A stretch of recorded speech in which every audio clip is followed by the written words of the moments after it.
The university hall buzzes with 400 guests in gowns and suits. Kang Do-hyun stands near the stage, accepting an award for academic excellence. His girlfriend, Kim Ye-jin, smiles up at him from the front row. The dean hands him the plaque and the crowd applauds. And then she stands up. Kim Ye-jin points a shaking finger at Do-hyun. Her voice cuts through the applause like a blade. She announces to the entire hall that Kang Do-hyun stole her research. The room goes dead silent. Do-hyun freezes, the plaque slipping from his fingers. It hits the floor with a crack that echoes off the walls. She pulls out a USB drive and holds it up for everyone to see. On it, she claims, is proof he copied her thesis work months ago. The dean's face drains of color. Do-hyun opens his mouth to speak, but nothing comes out. This isn't happening. He turns to the professors seated on stage, but they're already looking away. Kim Ye-jin's eyes are wet with manufactured tears. She's good at this. A murmur ripples through the audience, and phones start coming out. Students are recording. The dean snatches the USB from her hand and marches off stage with 2 faculty members. Do-hyun stands alone under the hot lights. He looks at Ye-jin and searches her face for any hint of the girl he loved. There is none. She lowers her gaze, but the corner of her mouth twitches upward, just for a split second. And he sees it. Security guards appear at the edges of the hall. The event coordinator rushes to the microphone and stammers that the ceremony is postponed. People start standing, chairs scrape the floor, and the whispers turn into a roar. Do-hyun doesn't move. He can't. Ye-jin is escorted out a side door by a female professor who wraps an arm around her. The victim, poor thing. Do-hyun just watches her leave, his chest hollow. A security guard grabs his elbow and leads him through a service corridor. The walls are gray concrete, and the fluorescent lights flicker. He's deposited in a small waiting room with a plastic chair and a water cooler. The door locks behind him. 2 hours pass. He stares at the wall. The plaque is gone, probably scratched on the floor where he dropped it. The USB Ye-jin held up had a small cat sticker on it. He bought her that sticker at a convenience store 3 months ago. The door opens, and the dean enters with 2 other administrators. They don't sit down. The dean tells Do-hyun the evidence on the USB is damning. File timestamps, draft histories, her original notes matched against his final submission. Do-hyun finally speaks. He tells them, the work is his, every page of it. She helped him format the bibliography, and that's all she ever touched. The dean shakes his head. They've already made their decision. Effective immediately, Kang Do-hyun is expelled for academic theft. His scholarship is revoked, and his name is being submitted to the University Ethics Board. The dean drops a printed notice on the chair next to him and walks out. Do-hyun doesn't pick it up. He sits there until the fluorescent light above him starts to buzz, and the security guard tells him to leave. The hallway outside is empty. The gala is over, and the guests are gone, and the banners congratulating the honorees are already being taken down by janitors. His phone starts vibrating. Hundreds of notifications. His classmates have already posted the video online. The caption calls him a fraud and a thief, and the comments are worse. His face is everywhere. He walks home through empty streets. The autumn wind cuts through his blazer, and he doesn't feel it. His apartment is a small studio with books stacked on every surface. He collapses onto the bed and doesn't get up for 2 days. The university sends a formal expulsion letter by registered mail. His research advisor removes him from all joint projects and sends a terse email cutting off contact. The ethics board schedules a hearing he's not invited to and rubber stamps the expulsion. His name is scrubbed from the university website by the end of the week. He checks his phone one morning and finds a text from Ye-jin. It's 3 words long. I'm sorry, Oppa. He stares at the screen until it goes dark. The betrayal calcifies inside him into something cold and sharp. He stops eating. He stops answering his parents' calls. His apartment fills with the smell of unwashed dishes and stale air. On the 4th night, he stands on the roof of his building. The city spreads out below him, a glittering carpet of lights that doesn't care he exists. He steps up onto the ledge, and the wind whips his unwashed hair across his face. He looks down. 15 stories, concrete below. His hands are shaking, and then his phone buzzes in his pocket. Not a call or a text. A notification from an app he doesn't recognize. The icon is a black mirror with a single eye in the center. He steps back from the ledge and pulls out the phone. The app is called Truth Mirror, and he has no memory of installing it. He taps it open, and the screen floods with static before resolving into a clean interface. A single prompt blinks at the bottom. Scan subject. He almost deletes it. Some spamware, a virus. He should factory reset the whole device. But the cold thing in his chest whispers to him, and he pockets the phone and climbs down from the roof. The next morning, Do-hyun leaves his apartment for the first time in 5 days. He needs coffee, and his brain is a fog of exhaustion and grief and something darker. He stops at a convenience store near campus. A female student in a university hoodie is browsing the instant ramen aisle. She's got her headphones in, and she's humming to herself. Do-hyun pulls out his phone and opens the app and points the camera at her like an idiot. The app vibrates.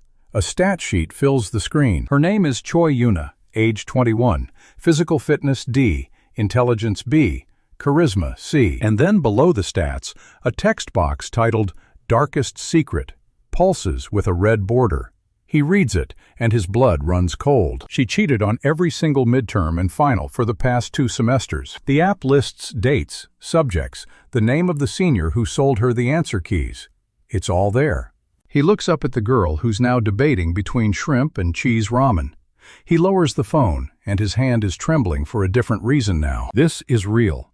He doesn't know how or why, but it's real, and it worked, and the world just tilted on its axis. Then the pain hits.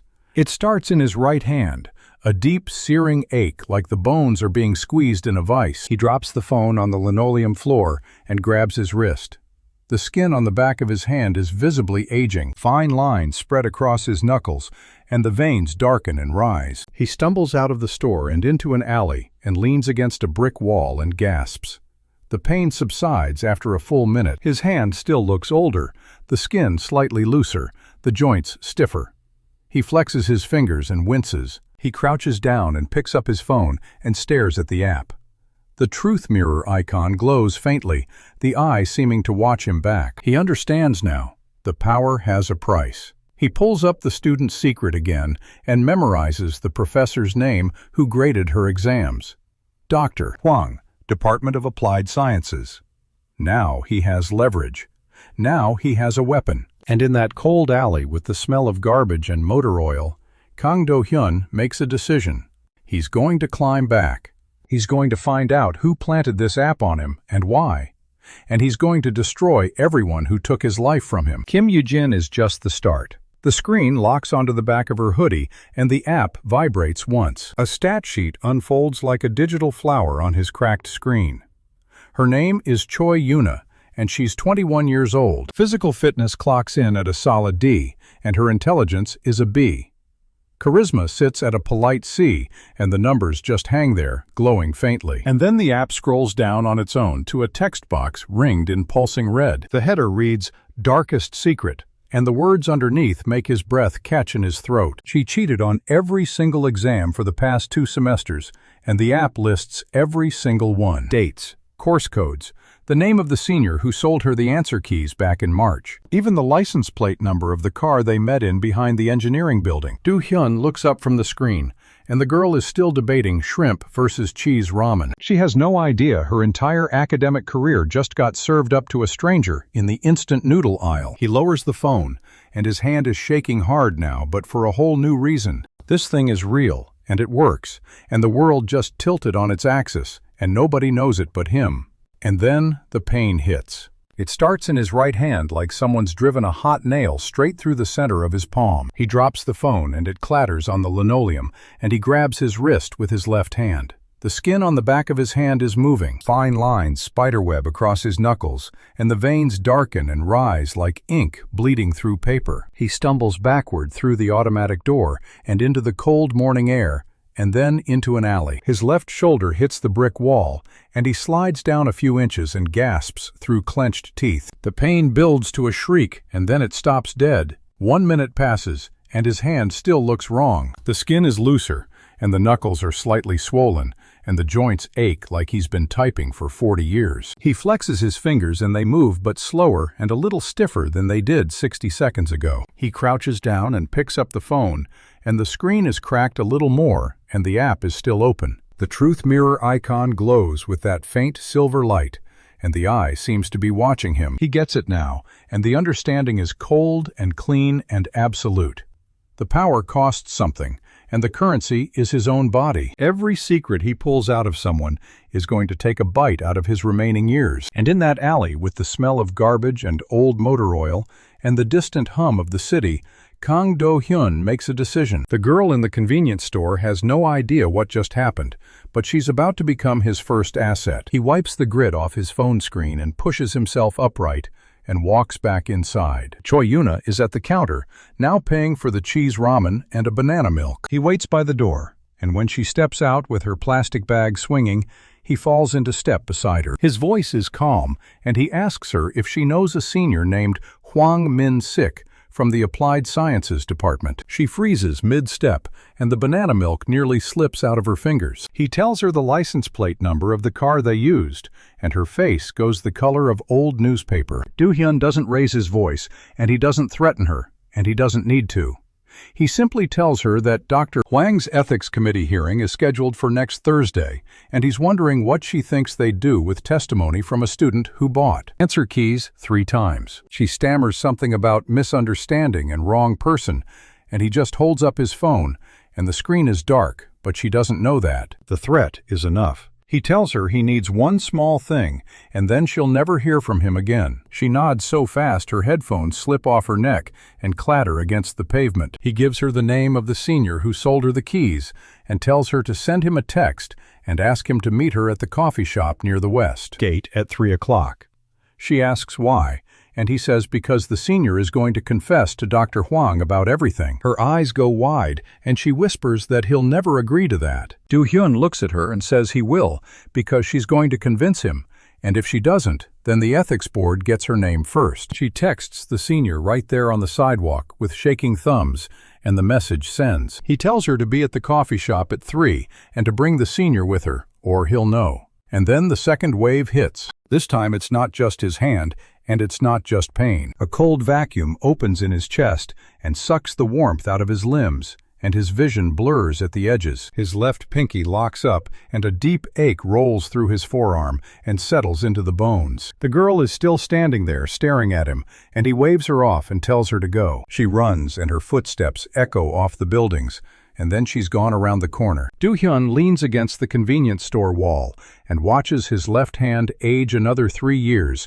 in the span of 10 seconds. The skin on his wrist is starting to look like his grandfather's hands, and he's only 23. The price is steep, and he's going to have to budget his years like a miser counts coins. He straightens up and brushes the brick dust off his shoulder and starts walking toward campus. The cold thing in his chest is still there, but now it has a shape and a purpose and a name. He's going to climb back up from this gutter, and he's not going to stop until he's standing on the necks of everyone who pushed him into it. Kim Yoo-jin is just the opening act, and he's already planning the main event. At 3 o'clock sharp, Do-hyun is sitting in the corner of the campus coffee shop with a black American he hasn't touched. Choi Yuna walks in with a tall guy in a baseball cap who looks like he hasn't slept in a week. The senior sits down across from Do-hyun and immediately starts talking about how Yuna said there was a problem. And who the hell are you anyway? Do-hyun doesn't answer, and he just pulls out his phone and opens a blank notes app and starts typing. He types slowly and deliberately,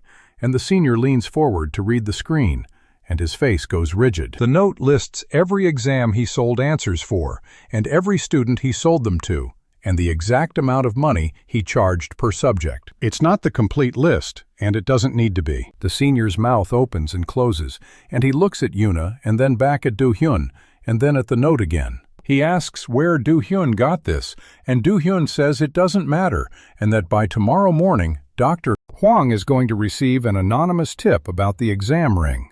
The senior starts to stand up, and Do-hyun tells him to sit down, and he sits. Do-hyun gives him 2 options, and he delivers them like a man ordering lunch. Option 1 is the senior goes to Dr. Hwang himself this afternoon and confesses everything and names every student involved except Choi Yuna. Option 2 is Do-hyun sends the full list to the ethics board, and the police get involved, and the senior's scholarship evaporates along with his enrollment.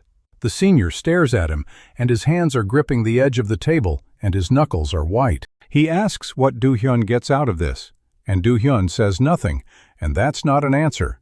And it's also the only answer he's going to give. The senior looks at Yuna, and she won't meet his eyes, and something in his face collapses. He agrees, and Do-hyun tells him to go to Dr. Hwang's office right now, and not to stop for anything. The senior gets up and walks out of the coffee shop, and his shoulders are curled inward, and his stride is uneven, like a man walking toward his own funeral. Choi Yuna stays in her chair, and she's crying silently, and the tears are cutting tracks through her foundation. Do-hyun looks at her and says she's clear, and that her name stays off every list. She asks why he's doing this, and he says because he needed to see if the system worked.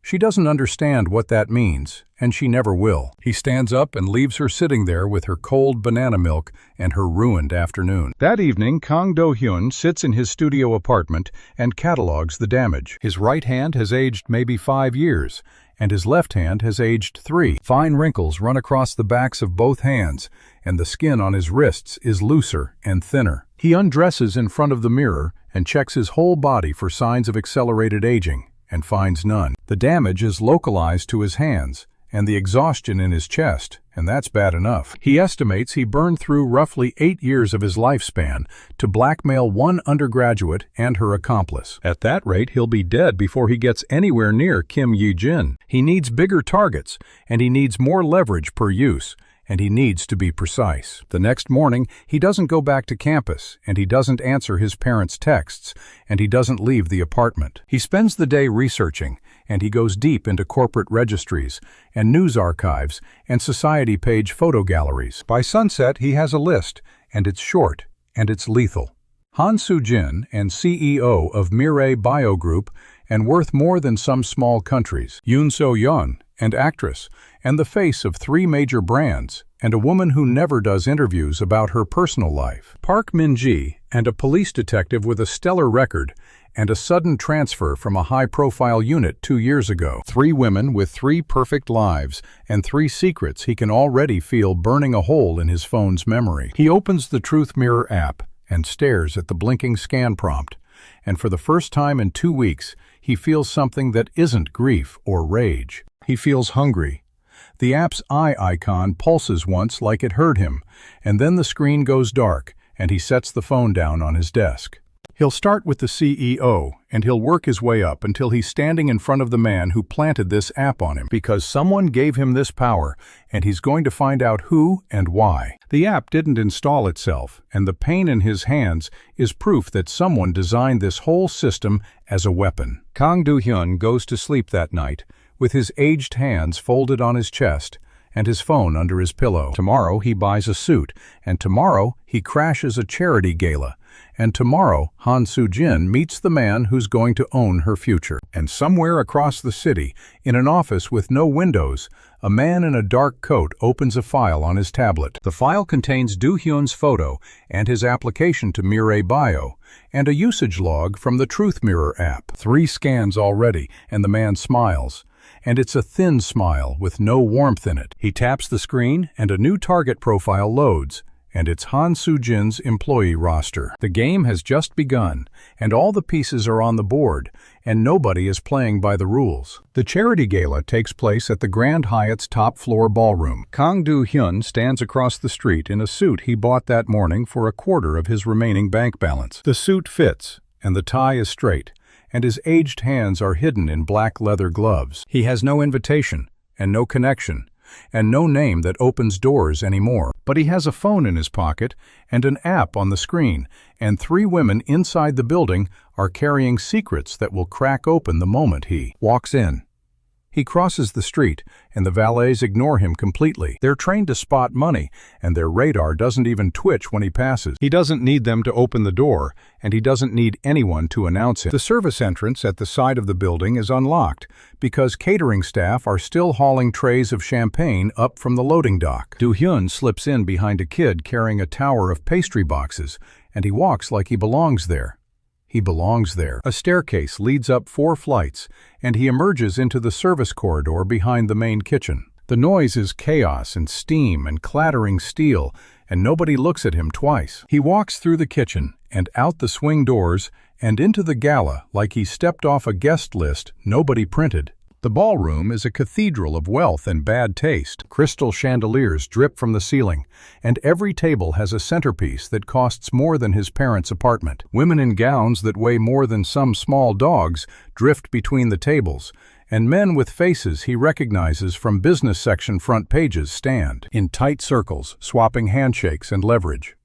Do-hyun scans the room, and his eyes move like a targeting reticle. He isn't here for the champagne, and he isn't here for the canapes. Han Soo-jin is standing near the east windows with a glass of white wine and a small crowd of orbiting men. She's tall, and she's precise, and her dress is black and severe, and her expression is a fortress with the drawbridge up. He studied her face from 17 different angles, across a dozen news articles and society blogs, and corporate headshots. In person, she's sharper and colder, and much more interesting. A man to her left is telling a story that requires large hand gestures, and she's listening with the patience of someone who has already calculated exactly when she'll walk away. Do-hyun doesn't approach her yet.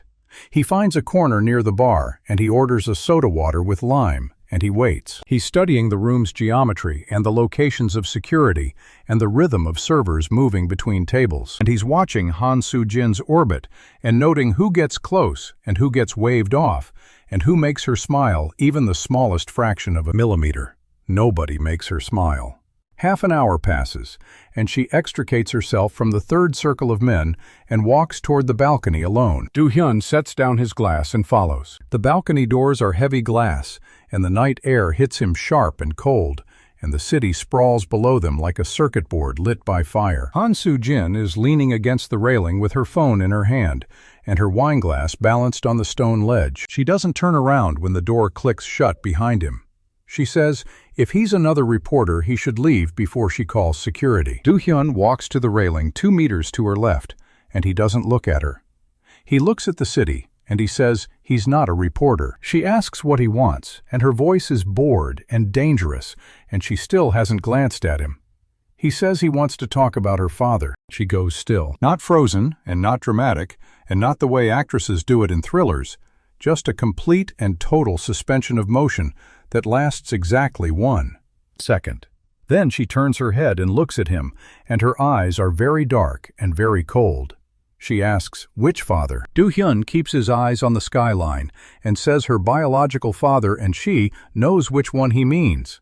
Chairman Yoon of Daehan Group, and the man whose blood runs in her veins, and whose name appears on exactly 0 of her corporate filings. She doesn't deny it, and she doesn't confirm it, and she doesn't move a single muscle in her face. She asks who he is, and she asks who sent him. He tells her his name, and he says nobody sent him. She asks what he wants, and he says, a job. She laughs, and the laugh has no warmth in it, and a lot of broken glass. She asks if he thinks he can walk into her gala and drop her father's name, and she'll just hand him an employment contract. Do-hyun turns to face her now, and his hands are still in his pockets and his posture is relaxed. He says he doesn't think that, and he says he thinks she'll hire him because the alternative is worse. He tells her the Daehan Group succession battle is in its 3rd year, and Chairman Yoon's health is failing. He says her half-brother Jae-won is positioning to take control, and he has the board's backing. He says the only thing Jae-won doesn't have is proof that his father sired a daughter outside of marriage. He says that proof exists, and he says he has it. She stares at him, and her knuckles are white on the railing, and her jaw is tight. She asks if he's threatening her. He says no, and he says he's offering her a weapon. He says she's been fighting a defensive war her entire career, and she's been fighting to keep a secret buried that would destroy her. He says the secret is already a liability, and he's offering to turn it into an asset. She asks how. He says hire him as her personal assistant, and give him access, and let him do what he does best. She asks what that is, and he says finding leverage. She's quiet for a long moment, and the wind pulls at her hair, and the city hums at their feet. She asks him why he would help her. He pulls off his left glove and holds up his hand in the dim light from the ballroom windows. The skin is creased and thin and spotted, and it looks like the hand of a man 3 times his age. He says because someone did this to him. He says because the same people who put this damage on his body are connected to the people who want her destroyed. He says they're going to burn together, and she can either be in the fire or she can hold the match. She looks at his hand, and she doesn't flinch and she doesn't pity him, and something in her face shifts. It isn't warmth, and it isn't trust, and it isn't even agreement. It's recognition. She's been fighting her whole life against a machine that wants her to disappear, and she's looking at a man whose body is being eaten by the same kind of machine. She tells him to put his glove back on before someone sees. He pulls the glove on, and he waits. She says she'll have an employment contract drafted by Monday, and her office is on the 37th floor of Mirai Tower. She says if he's an hour late, she'll have security remove him from the premises. She says if he ever mentions her father's name in public, she'll destroy him, and she has the resources to do it, and she won't hesitate. He says, understood. She picks up her wine glass and drains it in one long swallow and walks back into the gala without another word. Do-hyun stays on the balcony for 2 more minutes, and the cold feels good, and the city looks like a board that someone just flipped. He's in. The cost hits him on the walk back to his apartment. His chest tightens halfway across the Han River Bridge, and he has to stop and lean against the railing and gasp. The aging in his right hand has spread upward, and the skin on his forearm is looser now, and the fine hairs are gray. He pulls up his sleeve and checks, and the damage stops just below the elbow. Another 2 years gone, and maybe 3, and he doesn't have a counter or a meter, and he's burning blind. He needs to find a way to slow the drain, or he won't live long enough to finish what he started. Back in his apartment, he opens the Truth Mirror app and stares at the stat screen. Han Soo-jin's profile is locked in, and her secret is filed, and the system registers the use with a cold little notification. Leverage applied and lifespan deducted. And no numbers, and no warnings, and no way to appeal. He closes the app, and he sits in the dark, and his hands hurt, and the bones ache deep, and it feels like arthritis, and time, and rot. He's 40 years old in his hands, and 23 in his face, and the gap is widening. The phone buzzes. A text from an unknown number, and the message is a single emoji. A skull. Do-hyun stares at it for 10 seconds and types a response. He asks who this is. The reply comes immediately, and it says, the collector, and it says, congratulations on the new job. Do-hyun's blood goes cold, and his grip tightens on the phone, and the screen cracks just slightly under his thumb. He asks what the collector wants. The reply is 3 words, and they sit on the screen like a stain. You, to survive. Do-hyun doesn't sleep that night. He sits at his desk with the phone in front of him and the cracked screen glowing, and he runs the name through every database he can access. Professor Seo-in-ho and adjunct faculty at the university Do-hyun was expelled from, and a tenure review delayed 3 times, and a publication record that doesn't match any known field of study. The man is a ghost, and his academic credentials are paper-thin, and his real work is buried somewhere the search engines can't reach. But Do-hyun has connections now, and he has a tool no one else has. He opens the Truth Mirror app, and he doesn't scan a woman, and he doesn't read a secret. He scrolls to a submenu he hasn't explored yet, and it's labeled Affinity Trace. The app asks for an anchor point, and he inputs his own user ID. It searches for 20 seconds, and then it returns a list. Only one name on it, Seo-in-ho, and the creator of the application, and the source of the signal that installed itself on Do-hyun's phone the night he was expelled. The same man who just sent him a skull emoji and told him he wants him to survive. That's not a threat, and that's not a warning, and it's something much worse.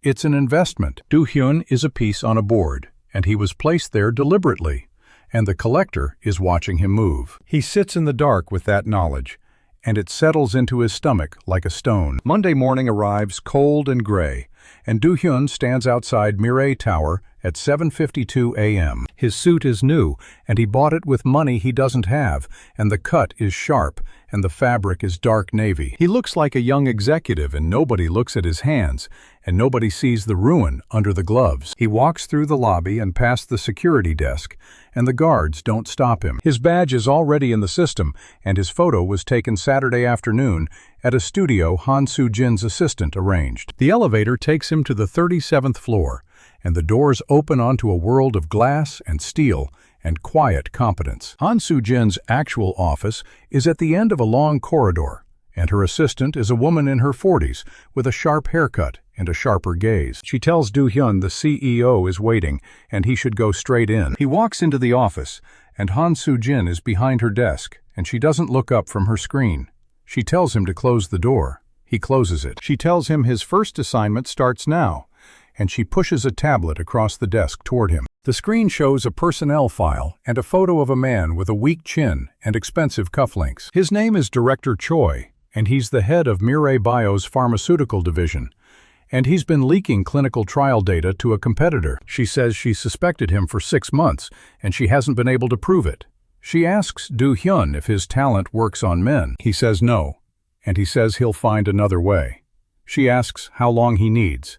He says he'll have the proof on her desk by Friday. She nods and she turns back to her screen, and the meeting is over. Do-hyun walks out of the office and past the assistant, and he finds a small desk in a shared office 2 doors down. His name is already on the placard, and his computer is already logged in, and Han Soo-jin's operation runs faster than anything he's ever seen. He spends the day learning Director Choi's patterns and his routine and his weaknesses. The man has a mistress, and the mistress has a gambling habit, and the gambling habit has been paid off twice by deposits that trace back to a shell company owned by the competitor.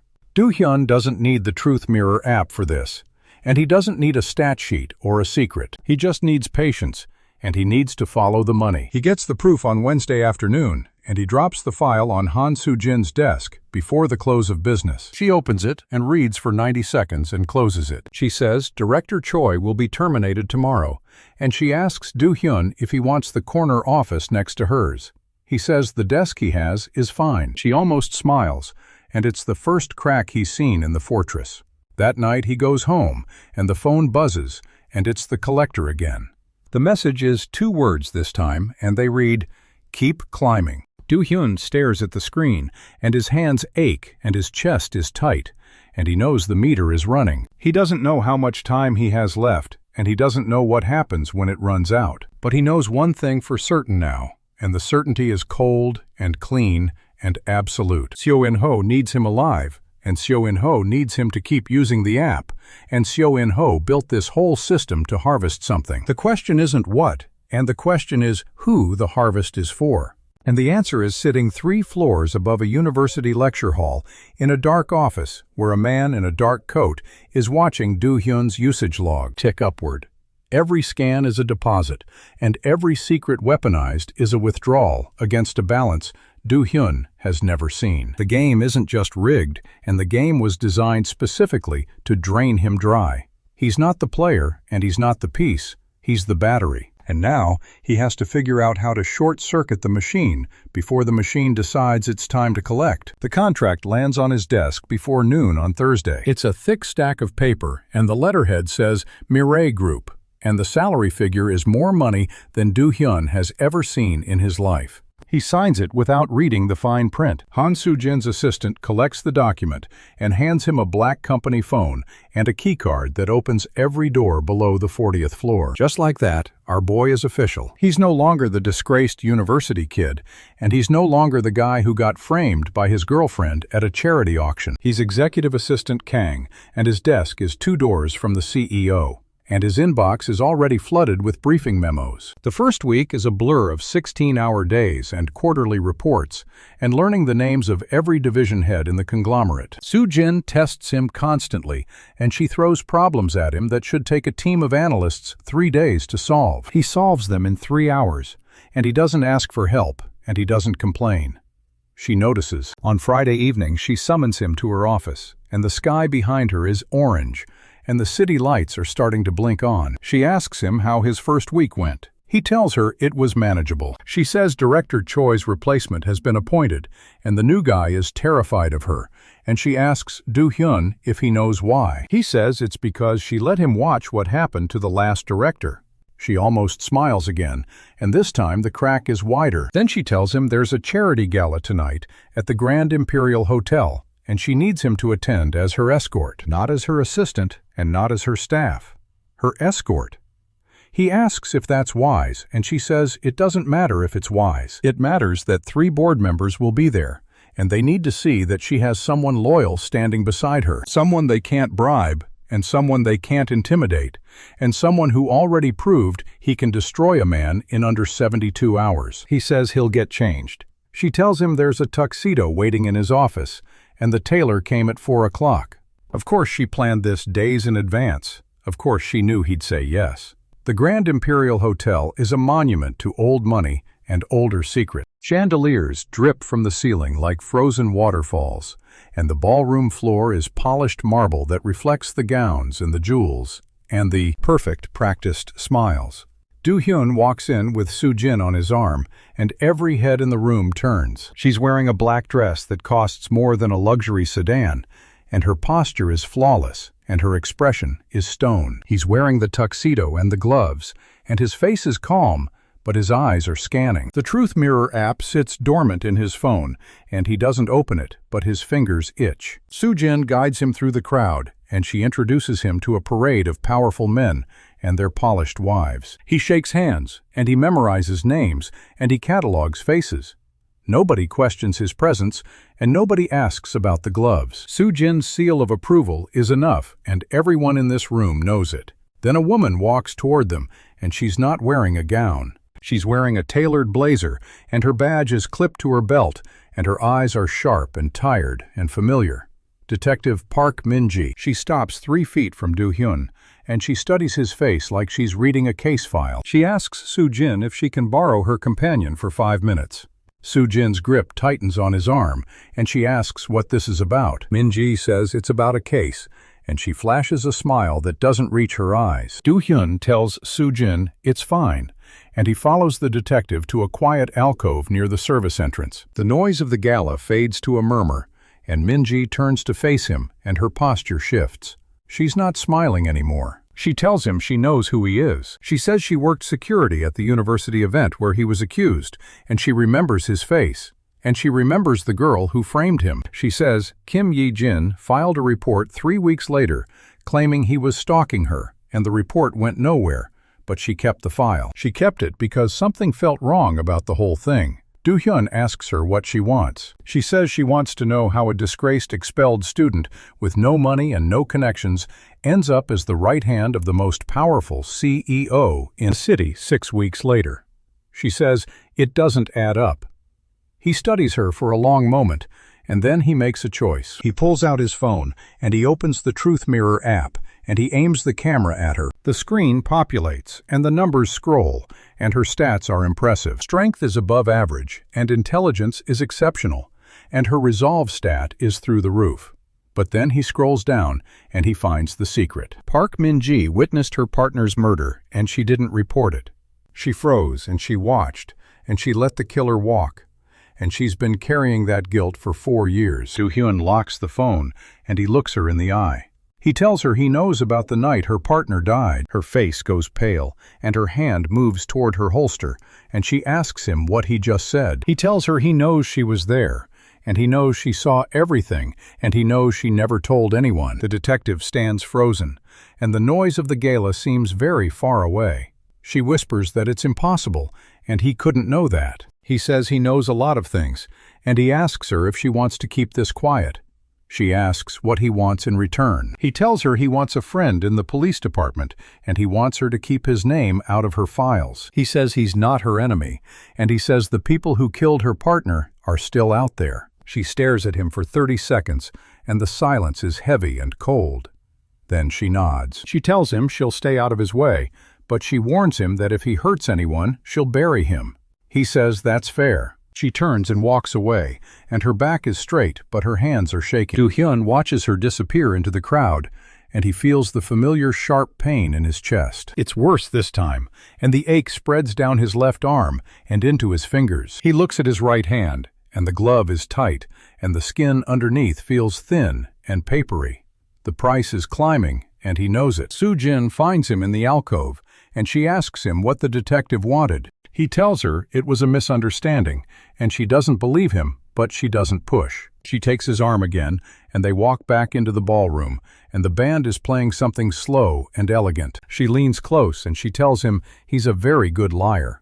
He tells her he learned from the best. She actually smiles this time, and it transforms her face. And for a moment, she looks young and dangerous and beautiful. The board members are watching, and they see the smile, and they see the way she looks at him. The calculation shifts behind their eyes, and Do-hyun can practically hear the abacus beads clicking. He is no longer just an assistant, and he is no longer just a tool. He is a variable they can't predict, and that makes him valuable. The gala ends at midnight, and Soo-jin's driver takes them back to the tower. She doesn't invite him up, and he doesn't ask. They ride in silence, and the city scrolls past the windows, and the streetlights paint stripes across her face. She tells him he did well tonight. He says he'll see her Monday. She nods, and the car stops, and he gets out, and the door closes behind him. His apartment is dark and cold, and the phone is buzzing before he even takes off the tuxedo jacket. 3 buzzes, and then a pause, and then 3 more. He pulls out the phone, and the screen is lit with a message from a number he doesn't recognize. The message is a single skull emoji and nothing else. No words and no demands and no threats. Just the skull. Do-hyun stares at it, and the cold moves from his chest into his stomach. He types a response, and he asks who this is. The reply comes instantly, and it's another skull, and then a line of text. The text says the collector is watching, and the collector is pleased. Do-hyun drops the phone, and his hands are trembling. He knows that name, and he's heard it whispered in the corners of the internet, where affinity users trade information. The collector is a ghost, and a legend, and a nightmare. Nobody knows what he looks like, and nobody knows how old he is. And the only thing anyone agrees on is that he's been building something for decades. Something that involves people like Do-hyun, and something that involves the Truth Mirror app. The phone buzzes again, and the message is longer this time. It says he's been waiting for someone like Do-hyun for a very long time. It says the app chose him for a reason, and the reason is his rage and his desperation and his willingness to burn himself down. It says every secret he's used has been recorded, and every drop of life force he's burned has been collected. It thanks him for his contributions, and it tells him to keep going. The final line is 2 words, and it says, "Survive longer." Do-hyun reads the message 4 times, and the weight of it settles into his bones. He's not in control, and he never was. The app was never a gift, and it was never a weapon. It's a siphon, and the siphon runs both ways. And somewhere in the city, a man in a dark room is getting richer off his pain. He sits in the dark, and he doesn't sleep, and the hours crawl toward dawn. The phone is silent, and the apartment is cold, and his chest aches with every breath. But sometime around 4 in the morning, the fear starts to curdle into something else. Something sharper. He's been played, and he's been used.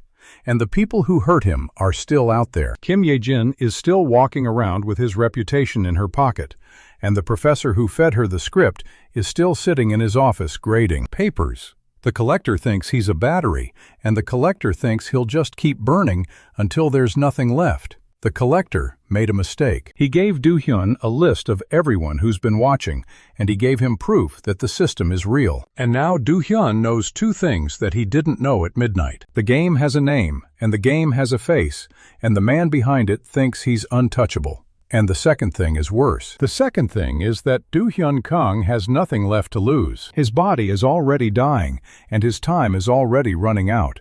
And the only question left is how much damage he can do before the clock hits 0. He picks up the phone, and he opens the message thread, and he stares at the skull. Then he types a reply, and he sends it before he can change his mind. The reply is 3 words. Come and get me. Monday comes, and our boy shows up at the tower, looking like he hasn't slept in a week. Soo-jin takes one look at him, and her eyes narrow just a little. She doesn't ask, and he doesn't offer. They have a premiere to attend, and the car is already waiting. The drive is quiet, and the city slides past in smeared neon. She hands him a small black envelope with the invitation inside. The card feels heavy and expensive, and the name Yoon Seo-yeon is embossed in silver. He asks what kind of actress needs a charity gala and a film premiere in the same week. Soo-jin replies that the kind with something to hide likes to keep very busy. That's exactly the kind our boy needs. They arrive at the theater, and the red carpet is a riot of flashbulbs. Soo-jin steps out first, and the cameras eat her alive. He follows 3 steps behind like a good assistant, and the photographers mostly ignore him. That's the way he wants it for now. Inside the lobby, the champagne is already flowing, and the air smells like money and hairspray. The actress herself is holding court near a massive floral arrangement. Yoon Seo-yeon is all long legs and perfect teeth, and a smile that doesn't quite reach her eyes. She greets Soo-jin with the kind of warmth that means they've met exactly twice. Then her gaze flicks to Do-hyun, and she catalogs him in half a second. Nobody important. Big mistake. He drifts to the side while Soo-jin works the room. The actress is standing under a chandelier, and the light is perfect. He stares at her for a few slow breaths, and the familiar interface blooms across his vision. Name: Yoon Seo-yeon. Age: 31. Occupation: actress, celebrity. Physical stats scroll past in neat rows, and he ignores them. Skills include public manipulation, emotional dissociation, and high-functioning compartmentalization. Then the box he's really here for pops open. Darkest secret: abandoned a newborn daughter out of wedlock 7 years ago. The child lives in a rural orphanage under a fake name. The secret hits his brain like a shot of espresso. He blinks the overlay away, and the room comes back into focus. Yoon Seo-yeon is laughing at something a director says, and her hand is resting on his arm. She has no idea the floor just opened under her feet. Soo-jin catches his eye from across the room and raises an eyebrow. He gives her the smallest nod, and she goes back to her conversation. 10 minutes later, the actress drifts toward the restroom, and he follows at a safe distance. He waits in the narrow corridor near the coat check until she emerges. She spots him, and her smile tightens, and she asks if he's lost. He says he's exactly where he needs to be. Then he leans in and says one word very quietly: a name. The name of the orphanage. Her face goes the color of old snow. She grabs his arm, and her nails are sharp, and she hisses that if he ever says that name again, she will destroy him. He doesn't flinch. He just smiles the same smile she uses on cameras. Then he tells her he doesn't want money, and he doesn't want a scandal. He wants invitations. Every party, every private dinner, every backroom meeting where the powerful people trade secrets. She asks if he's insane. He tells her she's going to put him on every list, and he's going to walk into those rooms as her +1. She stares at him, and he watches her run the math behind those pretty eyes. Then she asks what happens if she says no. He says he doesn't think her daughter's orphanage director would enjoy a press conference. Her grip on his arm goes slack, and she looks at him like he's a monster wearing a suit. He tells her the first event is next week, and he'll text her the details. Then he walks back into the ballroom and doesn't look back. The pain hits him halfway to the bar. It starts in his chest and rolls outward like a cold tide. He grabs the edge of a table, and the glasses rattle. Nobody notices because a famous director is telling a loud story, and everyone is laughing. He breathes through the pain, and it fades to a dull ache. Then he catches his reflection in a polished silver tray. There's gray at his temples that wasn't there this morning. Not a few strands. A stripe. He stares at it, and his own face stares back, and he looks 5 years older. The fatigue settles into his bones like lead. This is the price, and he knew it was coming. But knowing and seeing are two different things. He straightens his jacket, and the gray hair disappears under the low light. He grabs a glass of water and drinks it slowly. His hands don't shake, and his smile doesn't crack. But somewhere inside him, a clock is ticking loud enough to hear. Soo-jin finds him near the window, and she asks if he's feeling well. He tells her he's fine, and she doesn't believe him for a second. She reaches up and touches the gray at his temple with one finger.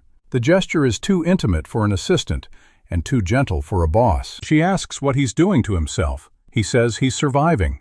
She pulls her hand back, and her expression is unreadable. Then she tells him the car is waiting, and they should leave before someone photographs his exhaustion. He follows her out, and the night air is sharp and cold. The next 2 days are a blur of meetings and planning, and the gray in his hair spreads another inch. He stops looking in mirrors. On Thursday night, he's walking back to his apartment when the streetlight above him explodes. Glass rains down and he throws himself sideways. A figure drops from the fire escape and lands on the pavement hard enough to crack the concrete. She rises, and she's tall, and she's built like a weapon. Lee Jong-ah. He doesn't know her name yet, but he's about to learn it fast. She charges, and her first punch takes a chunk out of the brick wall behind him. He rolls, and she's already swinging again. This trash isn't playing around. He scrambles backward and shouts that he doesn't want to fight. She tells him the collector sends his regards. Then she kicks him through a wooden fence, and he crashes into a pile of trash bags. He tastes blood, and his ribs are screaming, and his vision is swimming. He forces himself to focus, and the overlay flickers to life over her face. Name: Lee Jong-ah. Age: 28. Affinity: superhuman strength. Skills include advanced hand-to-hand combat and a pain tolerance that's frankly terrifying. Darkest secret: her younger brother is being held in a facility by the Collector. He will be executed if she fails. The secret hits him like a lightning bolt, and he uses it before she can land the next strike. He shouts that he knows about her brother. She freezes with her fist an inch from his face. The wind from the punch ruffles his hair, and he can see the veins in her forearm. He tells her he can help. He tells her the Collector is using her the same way he's using everyone. She asks how he knows about her brother. He says he knows a lot of things, and he can get the kid out if she helps him instead. Her expression doesn't change, but her fist lowers an inch. She says the Collector will kill her brother the second she betrays him.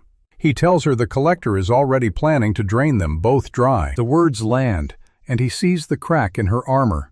She asks how she can trust him. He tells her she can't, but she can trust her own survival instinct. He offers her a deal right there in the alley, with his back against the wall and blood running down his chin. She helps him take down the Collector, and he frees her brother and her family. She stares at him for a long moment, and the alley is silent except for a distant siren. Then she leans back and hauls him to his feet, and nearly dislocates his shoulder in the process. She says if he's lying, she'll snap his spine like a twig. He believes her. He asks who the Collector really is. She says two words that rearrange the whole board: Professor Seo In-ho. The name hits him harder than her fist did. The man who mentored him. The man who fed Kim Ye-jin the script. The man who built the app that's killing him. It was him all along. The Collector isn't a ghost. He's a professor with a lab coat and a tenure track. Do-hyun leans against the wall, and his laughter is ugly and broken. Jong-ah asks if he's lost his mind. He tells her he found it. He just didn't know it was buried under his old campus. She helps him limp back toward a main street, and the streetlights buzz overhead.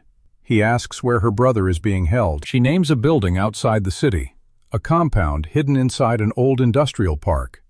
He tells her they're going to need a plan and backup. She says the compound is guarded by women with enhanced abilities, and they won't show mercy. He says mercy isn't on the menu. She looks at him, and for the first time there's something other than murder in her eyes. Maybe it's hope. Maybe it's the beginning of loyalty. He tells her to meet him at the tower tomorrow night, and he'll introduce her to someone who can help. She nods once, and then she vanishes into the dark like she was never there. He stands alone on the street corner, and his body is a map of fresh bruises. The city hums around him, and the sky is black and starless. Seo In-ho is the Collector, and the game just got very personal. He pulls out his phone and stares at the skull emoji thread. He doesn't type anything. He just looks at it until the screen dims. Then he puts the phone away and starts walking. The gray in his hair catches the light of a passing car. He's running out of time. But now he has a target. And now he has a soldier.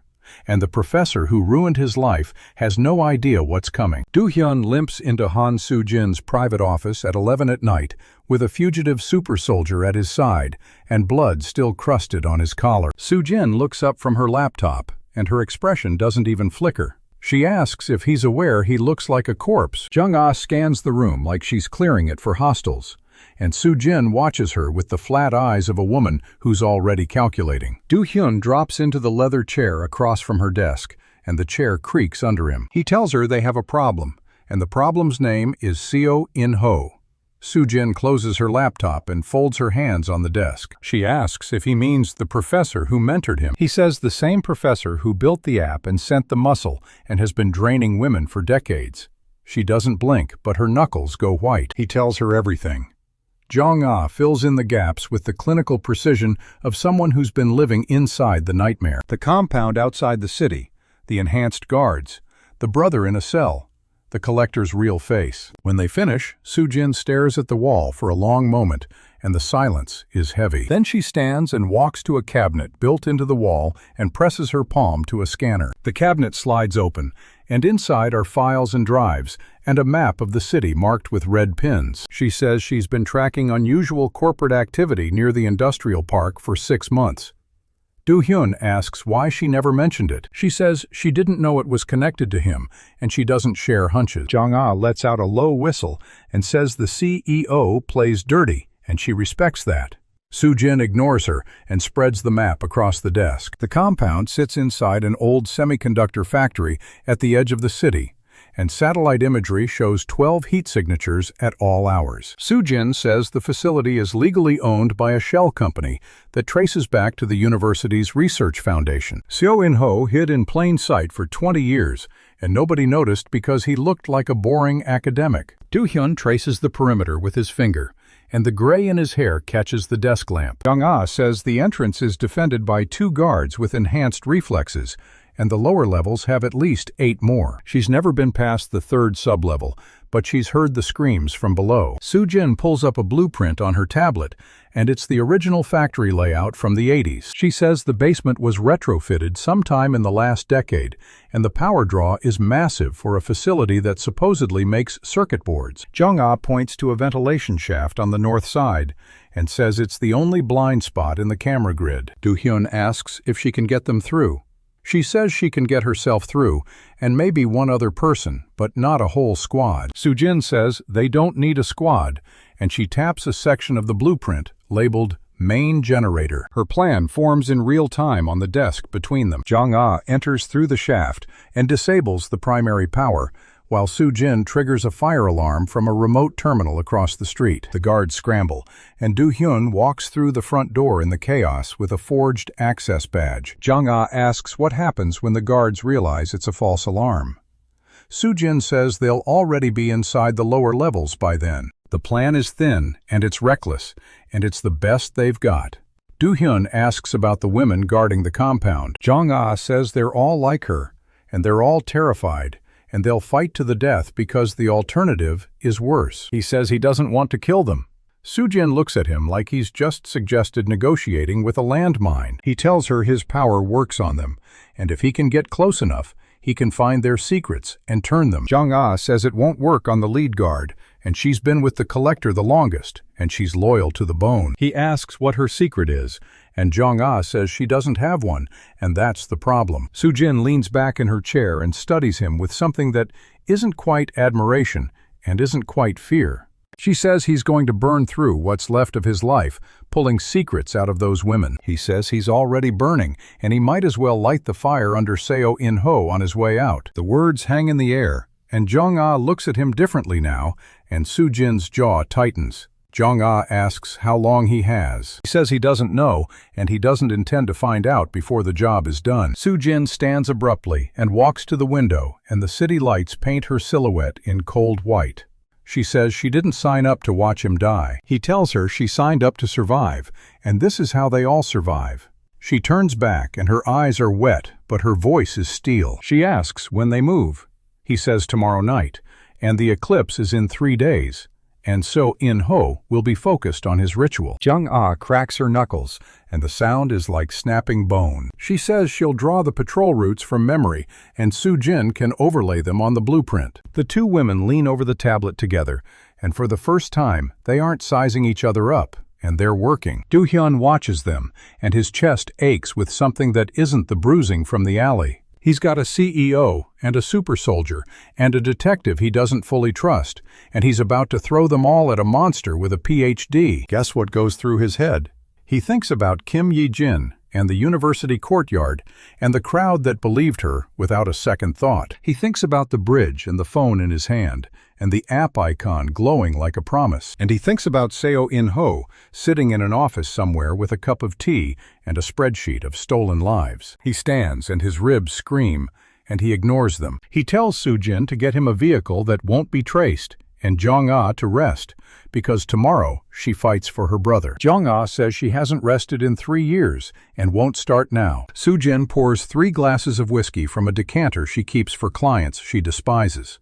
She hands one to each of them and raises her own. She says to survival, and she doesn't specify whose. They drink, and the whiskey burns, and Do-hyun feels the warmth spread through his chest, like counterfeit hope. He sets down the glass, and the weight of the next 24 hours settles onto his shoulders. The game just got bigger than his revenge. The industrial park is dead at 2 in the morning, and the streetlights are broken, and the only sound is the hum of a generator somewhere deep underground. Do-hyun crouches behind a concrete barrier with Soo-jin beside him, in dark clothes and a wireless earpiece. Jung-ah's voice crackles through, and she's in position at the vent, and the guards are rotating on schedule. He whispers that they're a go, and Soo-jin's fingers fly across a tablet, and somewhere a fire alarm trips.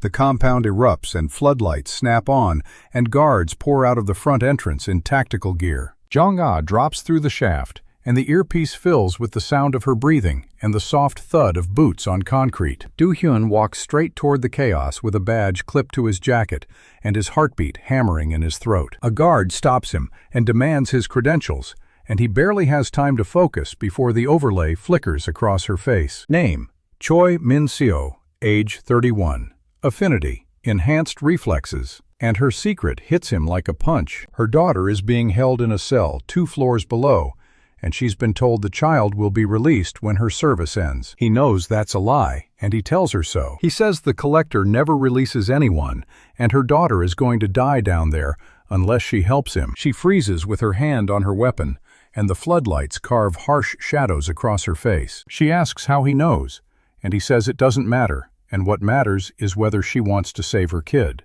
Her eyes search his, and he can see the war inside her. And then something breaks.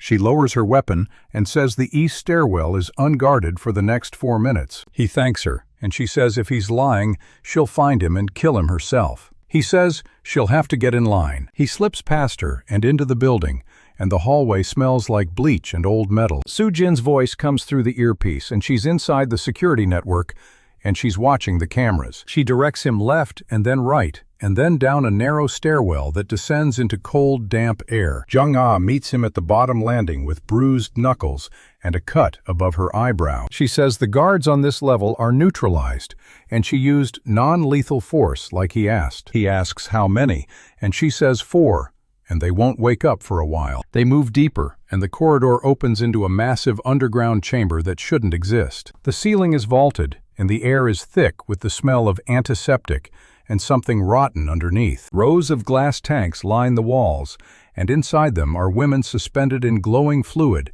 and their faces are frozen in silent screams. Jung-ah stops dead, and her face goes pale, and she whispers that she didn't know it was this bad. Do-hyun walks forward, and his footsteps echo in the cavern, and his overlay activates on its own now, and it flickers across every tank. Names and ages and affinities and secrets, and all of them are still alive. The fluid is keeping them in a state between life and death, and their life force is being siphoned through tubes that run into the floor. Soo-jin's voice trembles through the earpiece, and she says the power readings are off the charts, and the energy is flowing to a central chamber 2 levels below.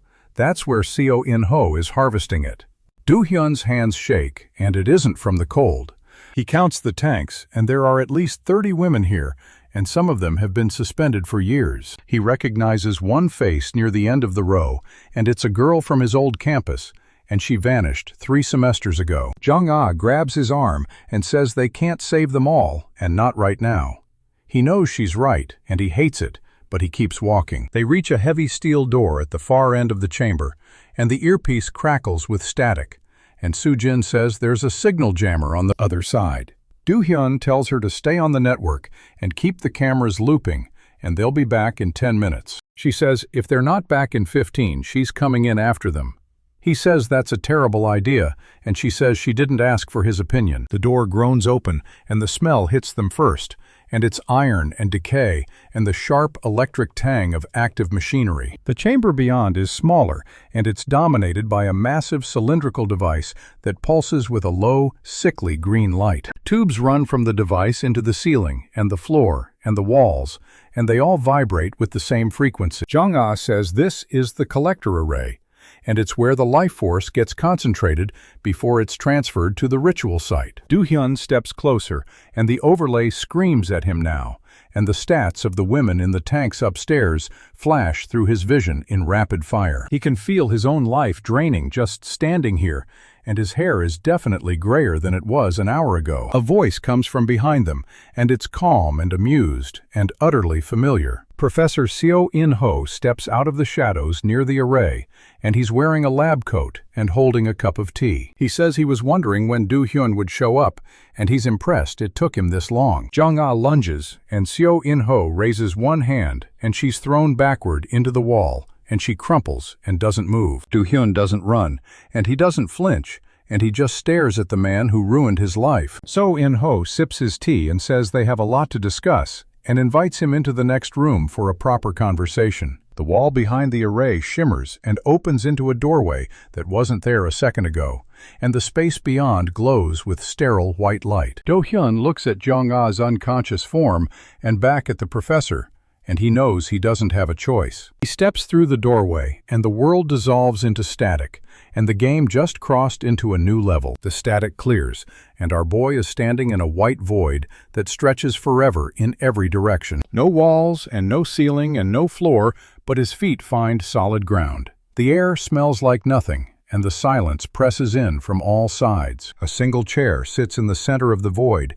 and it's an old wooden thing that doesn't belong here. Professor Seo In-ho is already sitting in it, and he gestures to a second chair that wasn't there a second ago. Do-hyun doesn't sit. He just stares at the man who turned his life into a wreck, and he keeps his hands at his sides. Seo In-ho sips his tea like they're old friends catching up after a long semester. He says he's been waiting for this conversation for quite some time. Our boy doesn't blink, and he asks if this is the part where the villain monologues. The professor laughs, and it's a dry sound with no warmth behind it. He says Do-hyun always did have a sharp tongue, and it's one of the reasons he chose him. Do-hyun's expression doesn't change, but his fingers twitch just slightly. Seo In-ho sets down his cup, and the cup vanishes before it hits the non-existent table. He says he planted the app on Do-hyun's phone 3 days before the university event. He says Kim Yoo-jin was a useful tool, and she played her part perfectly. The words hit Do-hyun like a physical blow, but he doesn't let it show on his face. The professor leans back and explains the whole thing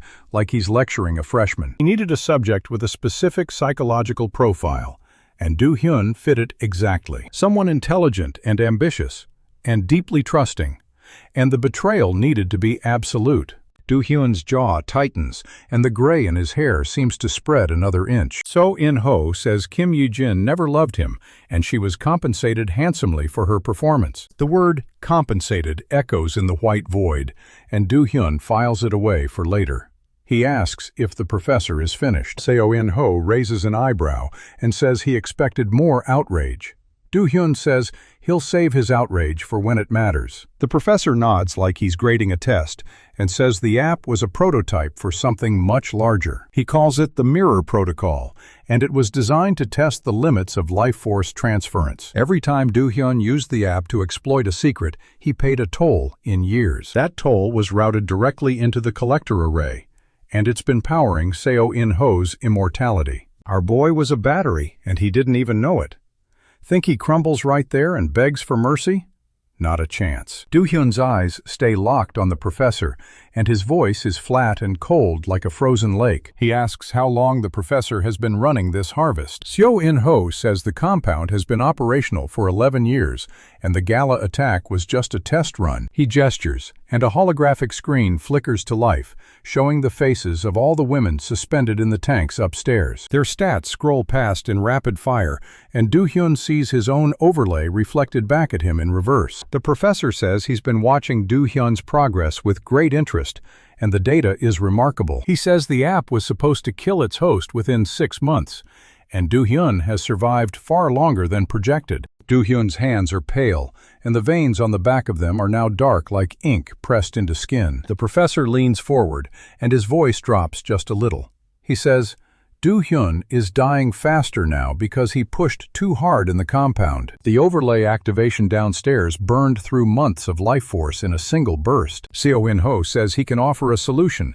and the white void seems to hold its breath. He says the harvest from the tanks is enough to sustain multiple vessels, and Do-hyun could be one of them. All he has to do is accept the professor's offer and join the operation. The offer lands in the silence, and Do-hyun doesn't react for a long moment. He stares at the holographic faces, and one of them is the girl from his campus who vanished without a trace. He remembers her name, and now he knows where she went. He thinks about Kim Ye-jin and her fake smile and her cheap performance. He thinks about the years he's already lost, and the gray in his hair, and the cold that never leaves his bones. The professor waits, and the void hums with a frequency just below hearing. Do-hyun looks up, and his face is carved from stone. He says one word, and it's not the one the professor wanted to hear. No. Seo In-ho's expression flickers for just a fraction of a second, and then it's back to calm neutrality. He asks if Do-hyun understands what he's refusing.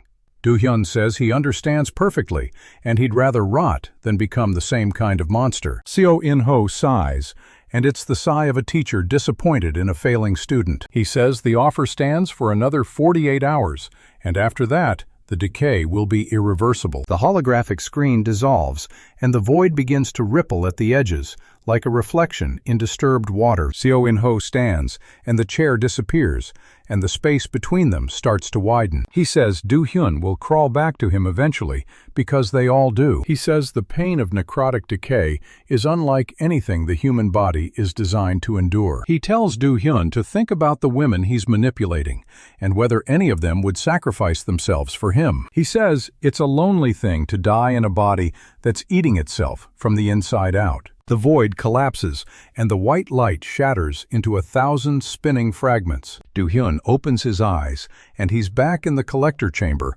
and the green glow of the machinery is still pulsing. And then his legs give out. He hits the cold floor, and the impact jolts through his entire skeleton. His left hand is blackened now, and the necrosis has spread to his wrist, and the skin looks like cracked leather. Jung-ah stirs against the wall, and her eyes flutter open, and she sees him on the ground. She drags herself to her feet, and her arm is still numb from the impact, but she doesn't care. She shouts his name, and her voice echoes in the metal chamber, and there's panic beneath the anger. Soo-jin's voice screams through the earpiece, and she says the cameras just came back online, and she's on her way. She's running down the stairwell, and her heels break on the third step, and she leaves them behind. Do-hyun tries to push himself up, and his right arm trembles, and the veins in his neck are dark and swollen. The cost of defiance is carving itself into his body in real time, and the overlay flickers weakly in his vision. It's showing his own stats now, and the numbers are dropping,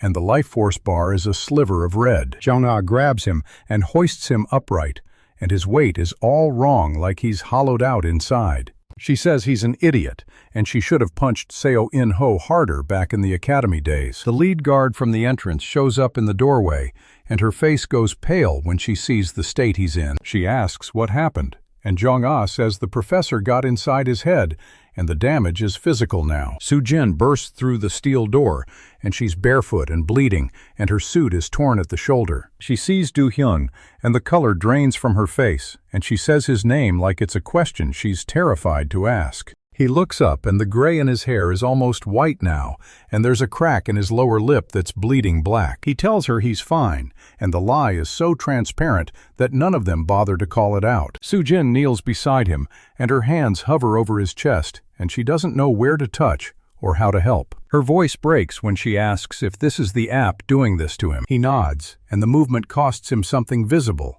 and the black veins pulse once. Jung-ah says they need to get him out of this building and into a medical facility, and Soo-jin says no. She says his condition is supernatural, and a normal hospital will ask too many questions. The lead guard says she knows a place, and it's a safe house for women with affinities who escaped the compound. She says there's a woman there who can stabilize energy decay, and she owes Do-hyun for freeing her from this place. Soo-jin looks at the guard, and then at Do-hyun, and she says they're going, and they're going now. Jung-ah scoops him up like he weighs nothing, and the black veins on his neck are still spreading. They move through the chamber and past the tanks, and the women inside them are still frozen in their silent cries. Do-hyun's eyes are half closed, and the overlay keeps flickering stats he doesn't have the strength to read. Soo-jin holds his hand, and her fingers are cold, and she's talking to him in a low voice the whole way. She tells him he promised to come back in 10 minutes, and he's late, and he owes her an explanation. She tells him she didn't sign up for this when she hired a personal assistant. She tells him he's not allowed to die because she hasn't figured out what they are yet. The words are sarcastic, but the fear underneath is as real as the rot spreading through his veins. They reach the stairwell, and the climb is brutal, and Jong-ah's arms don't shake once. The night air hits them when they burst out of the building, and the moon is high and cold and indifferent. The lead guard leads them to a van parked behind the compound, and she hotwires it in under 20 seconds. Soo-jin gets in the back with Do-hyun's head in her lap, and her hand is still wrapped around his. His breath is shallow, and the black on his arm has reached his elbow now, and the skin is starting to flake. Jong-ah rides shotgun, and she keeps glancing back at him like she's expecting him to stop breathing any second. The van tears down a dark road, and the city lights are a smear in the window. Soo-jin whispers something into his ear, and no one else catches the words, but the tension in her shoulders softens just a little. Do-hyun's eyes are still open, and he's holding on by force of will and spite and unfinished business. He's thinking about Kim Ye-jin and Seo In-ho, and the 48 hours he has left. He's thinking about the women in the tanks and the girl from his campus and the price of the truth. He's thinking about Soo-jin's hand in his and the way she didn't let go. The van speeds into the night, and the clock is ticking, and the collector is still out there, and our boy is not done yet. The van skids to a stop outside an old bathhouse with boarded-up windows and a faded sign that reads, Grand Springs Spa. Jong-ah kicks the back door open, and she doesn't wait for an invitation. The lead guard is already inside, and she's flipping breakers, and the fluorescent lights hum to life one row at a time. The place smells like chlorine and rust, and something herbal burning in a back room. Soo-jin is still holding Do-hyun's hand, and her grip hasn't loosened once since the compound. Jong-ah lays him on a padded table in what used to be a massage room, and the black veins have reached his shoulder now. The skin on his forearm is cracking like dry earth, and a thin black dust drifts off it when he moves. A woman emerges from the back, and she's maybe 60 with silver hair and eyes that don't blink enough. The lead guard calls her Hae-suk and says the boy has energy decay and it's accelerating. Hae-suk bends over Do-hyun, and her fingers hover an inch above his chest, and she doesn't touch him. She says his channels are burned through and something hollow is eating him from the inside out. She says she can slow it but not stop it, and the price is that he owes her a favor. Do-hyun's eyes flick to her, and his voice is a rasp when he asks what kind of favor. She says she'll name it when the time comes, and her smile is not warm. Soo-jin says no, and she doesn't like open-ended debts, but Do-hyun nods once. Hae-suk places both palms on his sternum, and the air in the room gets heavy and thick like syrup. The black veins stop spreading, and the cracks in his skin seal up, but they don't disappear. His hair stays white at the temples, and the dark circles under his eyes don't fade. Hae-suk steps back, and she's breathing hard, and she says that buys him 48 hours at most. Do-hyun sits up, and the movement costs him, but he doesn't groan, and he doesn't lean on anyone. He thanks her, and his voice is steadier now, and the overlay flickers back to life in his vision. His life force bar is still red, but it's not flashing anymore, and that'll have to be enough. Jong-ah collapses into a chair, and she's covered in compound dust, and her knuckles are raw. The lead guard, whose name is actually Yoon-ji, brings water, and Soo-jin takes it and drinks, and doesn't let go of Do-hyun's sleeve. The room settles into exhausted silence, and then the front door bangs open. Park Min-ji walks in, and she's still in her detective coat, and her badge is clipped to her belt. She takes one look at Do-hyun on that table, and her face goes through 3 emotions in 2 seconds. Relief first, and then something raw, and then a hard professional mask that clicks down like a visor. She says she's been digging, and she found something they need to see right now. Soo-jin tenses, and she doesn't trust Min-ji, and that's been true since the gala. Min-ji ignores her and spreads a map across the massage table next to Do-hyun's leg. The map shows the city and the surrounding mountains, and there are red circles on 7 locations. Min-ji says the missing women reports all cluster around these 7 sites, and they form a pattern. She draws lines connecting the circles, and the lines form a perfect 7-pointed star. At the center of the star is a valley that doesn't appear on any official map. She says the valley has been erased from public records, and satellite images, and every digital archive. The only reason she found it is because she pulled old paper survey maps from the city archives basement. Do-hyun stares at the valley,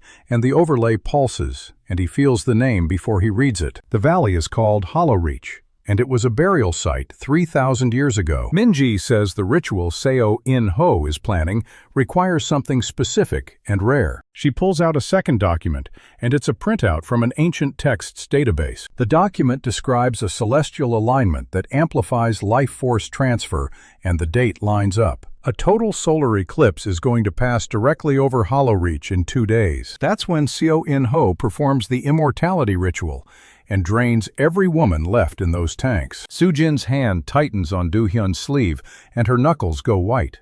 Do-hyun asks if the eclipse is the only window, and Minji says yes. If they miss it, and Seo In-ho succeeds, then he becomes untouchable, and the harvesting never stops. The room is silent for a long moment, and Hae-suk watches from the doorway with her unblinking eyes. Jung-ah breaks the silence, and she says they need more firepower, and they need it now. She says the compound was bad, but the ritual site will have 10 times the guards. Yoon-ji nods, and she says Seo In-ho keeps his strongest affinities close, and they're fanatics. Do-hyun's overlay pulses, and his stats are still terrible, and he can't use his power without accelerating the decay. He's running on borrowed time, and a debt to a creepy old woman, and 48 hours of borrowed stability. He asks Minji if she can get them into the valley, and she says yes, but it'll be tight. She has access to unmarked police vehicles, and she can requisition surveillance drones for a parallel investigation. She says she'll handle the logistics, and her eyes flick to Do-hyun,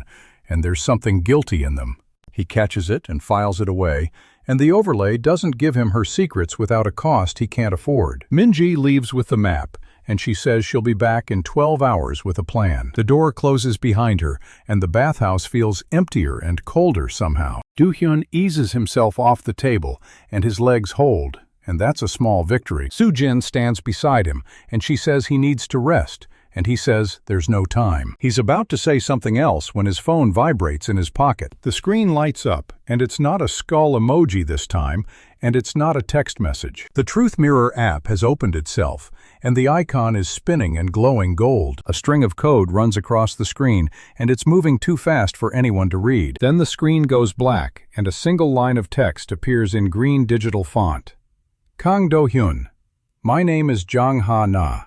I know what's killing you. Let me help. Soo-jin reads over his shoulder, and she says it could be a trap. Do-hyun types back with his thumb, and his hands are still shaking from the cellular decay. He asks who she is, and how she hacked his phone, and why she wants to help. 3 dots appear, and then disappear, and then appear again like she's choosing her words. The response comes in a single block of text, and it's clinical and precise, and sounds like a scientist. Jang Ha-na says she's a former researcher from Seo In-ho's lab, and she designed the initial interface for the app. She says she escaped 3 years ago, and she's been hiding ever since, and she knows the app's back door. She says the app is a parasite, and it's designed to consume its host and transfer the life force to a designated receiver. Seo In-ho is the receiver, and every time Do-hyun uses a secret, the drained energy goes straight to him. Do-hyun stares at the screen, and his jaw tightens, and the black veins on his shoulder pulse once. He's been feeding the man he's trying to destroy, and the irony is so cruel, it's almost funny. He asks what the back door is, and the 3 dots dance again. Jang Ha-na says there's a rare crystal called a soul shard that can sever the link between host and receiver. She says the crystal is stored in a vault beneath the old Hwangmyong Research Institute on the east side of the city. The institute has been abandoned for a decade, but the vault is still active and protected by a security system. She says she can guide him through the building's layout and disable the electronic locks remotely. Jung-ah reads the screen, and she says this better not be another compound situation. Soo-jin says she doesn't trust a stranger who just hacked his phone, and Do-hyun says he doesn't have the luxury of trust. He types his response, and his thumb is steady now. He asks what she wants in return, and the answer comes immediately. I want Seo In-ho dead. He killed my sister. I'll trade you everything I know.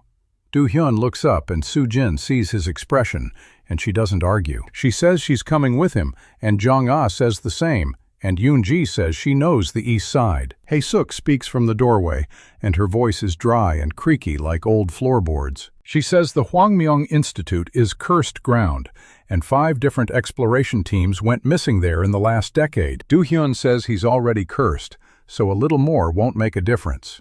Hae-suk chuckles, and it's a raspy sound, and she says she likes this one. Jong-ah is already checking her gear, and Yoon-ji is pulling up a map of the East District on her phone. Soo-jin helps Do-hyun to his feet, and he doesn't need the help, but he doesn't push her away. She looks at him, and her eyes are raw and tired, and she says he owes her a real date after this. He says he'll take her somewhere with actual chairs and a menu, and no supernatural death traps. She laughs, and it's a brittle sound, but it's real, and the tension in the room cracks just a little. 20 minutes later, they're in a different van, and Yoon-ji is driving, and the streets are empty this late. Jang Ha-na's voice crackles through Do-hyun's phone speaker, and she sounds young and sharp and slightly manic. She says the Institute's main entrance is sealed, but there's a maintenance tunnel on the north side. She says the vault is on sub-level 3, and the security grid is still drawing power from an underground generator. She can kill the cameras and unlock the doors remotely,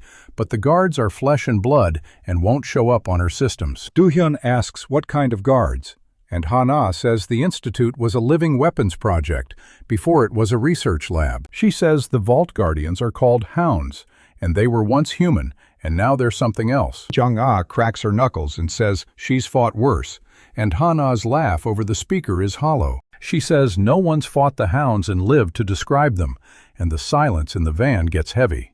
The Institute looms up ahead, and it's a brutalist concrete block with shattered windows and a chain-link fence. The moon catches the edges of the building, and the shadow it casts looks like a crouching beast. Yoon-ji parks behind an abandoned warehouse and kills the engine, and the street is dead quiet. Soo-jin checks the knife strapped to her thigh, and her face is set in hard lines. Jung-ah shoulders a duffel bag filled with the weapons they grabbed from the compound armory. Do-hyun's overlay flickers, and his stats are still garbage, but there's a new line at the bottom. It reads, External Assistance, Active, and next to it is a blinking icon shaped like a crystal shard. Hana's voice comes through the speaker, and she says she's in, and the cameras are looping old footage. The north maintenance door clicks open on her command, and a red light above it turns green. Do-hyun moves toward the tunnel, and Soo-jin is at his left, and Jong-ah is at his right. The entrance is a rusted steel hatch set into the ground,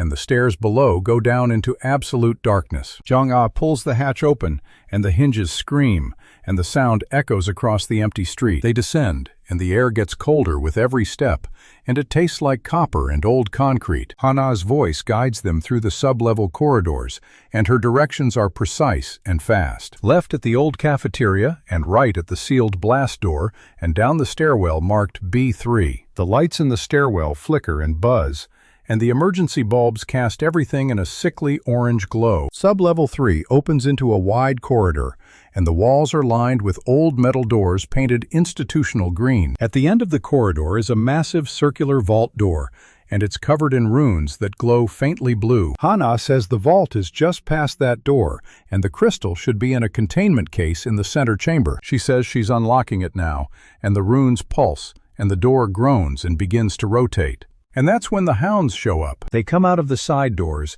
and there are 4 of them, and they move wrong. Their limbs are too long, and their jaws hang open, and their eyes are solid black without pupils or whites. They don't make a sound, and that's somehow worse than growling would be. Jong-ah steps forward, and her fists are up, and she says she'll hold them. Do-hyun says no, and his voice is cold, and he's not going to lose anyone else tonight. He reaches for his power, and the overlay flares, and the black veins on his neck pulse a warning. He focuses on the lead hound, and the stat screen flickers into view. The creature's name is crossed out and replaced with a serial number, and its stats are all combat and 0 humanity. Its darkest secret is a single line that makes Do-hyun's stomach drop. Still conscious inside, still screaming, cannot control body. These things aren't monsters, and they're not guards, and they're prisoners trapped in mutated flesh. Do-hyun lowers his hand, and the overlay dims, and he doesn't use the secret. Jung-ah looks at him and asks what he's doing, and he says they're not killing them. He tells Hana to find a way to disable the hounds, and she's silent for 3 long seconds. He says there's a control override in the security office on sub-level 2, but it needs a manual keycard. Do-hyun says he's going up, and Soo-jin says she's coming, and Jong-ah says she'll hold the line. Jong-ah squares up against 4 hounds, and she's grinning like this is the best night of her life. Do-hyun and Soo-jin sprint back up the stairwell, and his lungs are burning, and the 48 hours feel like 48 minutes. The security office is locked, and Hana pops the door, and the override console is still powered on. The keycard slot is empty, and the card is hanging on a lanyard around the neck of a skeleton slumped in the corner. Soo-jin grabs it, and her hands don't shake, and she slots the card into the console. Hana runs the override sequence, and the hound's vitals drop on the monitor one by one. Down in sub-level 3, Jong-ah watches the creatures freeze and collapse, and she lowers her fists. The lead hound's black eyes flicker, and for 1 second they look human, and then they close. Do-hyun and Soo-jin return, and the vault door is fully open now, and the blue runes are steady. The center chamber is a circular room, and in the middle is a pedestal with a glass case. Inside the case is a crystal the size of a fist, and it pulses with a soft white light that feels like hope. Do-hyun reaches for it, and a voice behind him says, "I wouldn't do that." He turns, and a woman is standing in the vault doorway, and she's young and pale with short black hair. Her eyes are the same cold gray as Professor Seo In-ho's, and her hand is raised with a blade of condensed air. She says her name is Seo Min-ah, and she's the chief guard of the vault. She says she's also the professor's daughter, and she's been waiting for someone to come for that crystal for 6 years. Do-hyun's overlay flickers, and her stat sheet appears, and her combat rating is higher than Jong-ah's. Her darkest secret is 3 words long, and it hits like a punch to the chest. Father killed mother. Do-hyun looks at her, and he doesn't reach for blackmail, and he doesn't reach for his power. He tells her he knows what her father did, and she stiffens, and the air blade wavers. He tells her he's going to kill Seo In-ho, and she can either stop him or help him. Mina stares at him, and her gray eyes are unreadable, and the air blade holds steady. The crystal pulses on its pedestal, and the clock ticks down. And somewhere in the city, Min-ji is typing a message. She's alone in her apartment, and her phone screen is the only light. She types 1 line, and her thumb hovers over the send button. He's planning to attack during the eclipse. I'll keep him distracted. The message goes to a number saved as SIH, and the read receipt pops up immediately. Min-ji sets the phone down, and her face is a mask, and her badge is on the table beside her. She stares at it for a long time, and she doesn't cry, and she doesn't move. The reply comes 30 seconds later, and it's 2 words. Good girl. Min-ji closes her eyes, and somewhere in the city, Do-hyun is reaching for a crystal, and he has no idea. And the eclipse is 2 days away, and everything is accelerating toward a valley called Hollow Reach. Mina's gray eyes don't move. The air blade hums half an inch from Do-hyun's throat.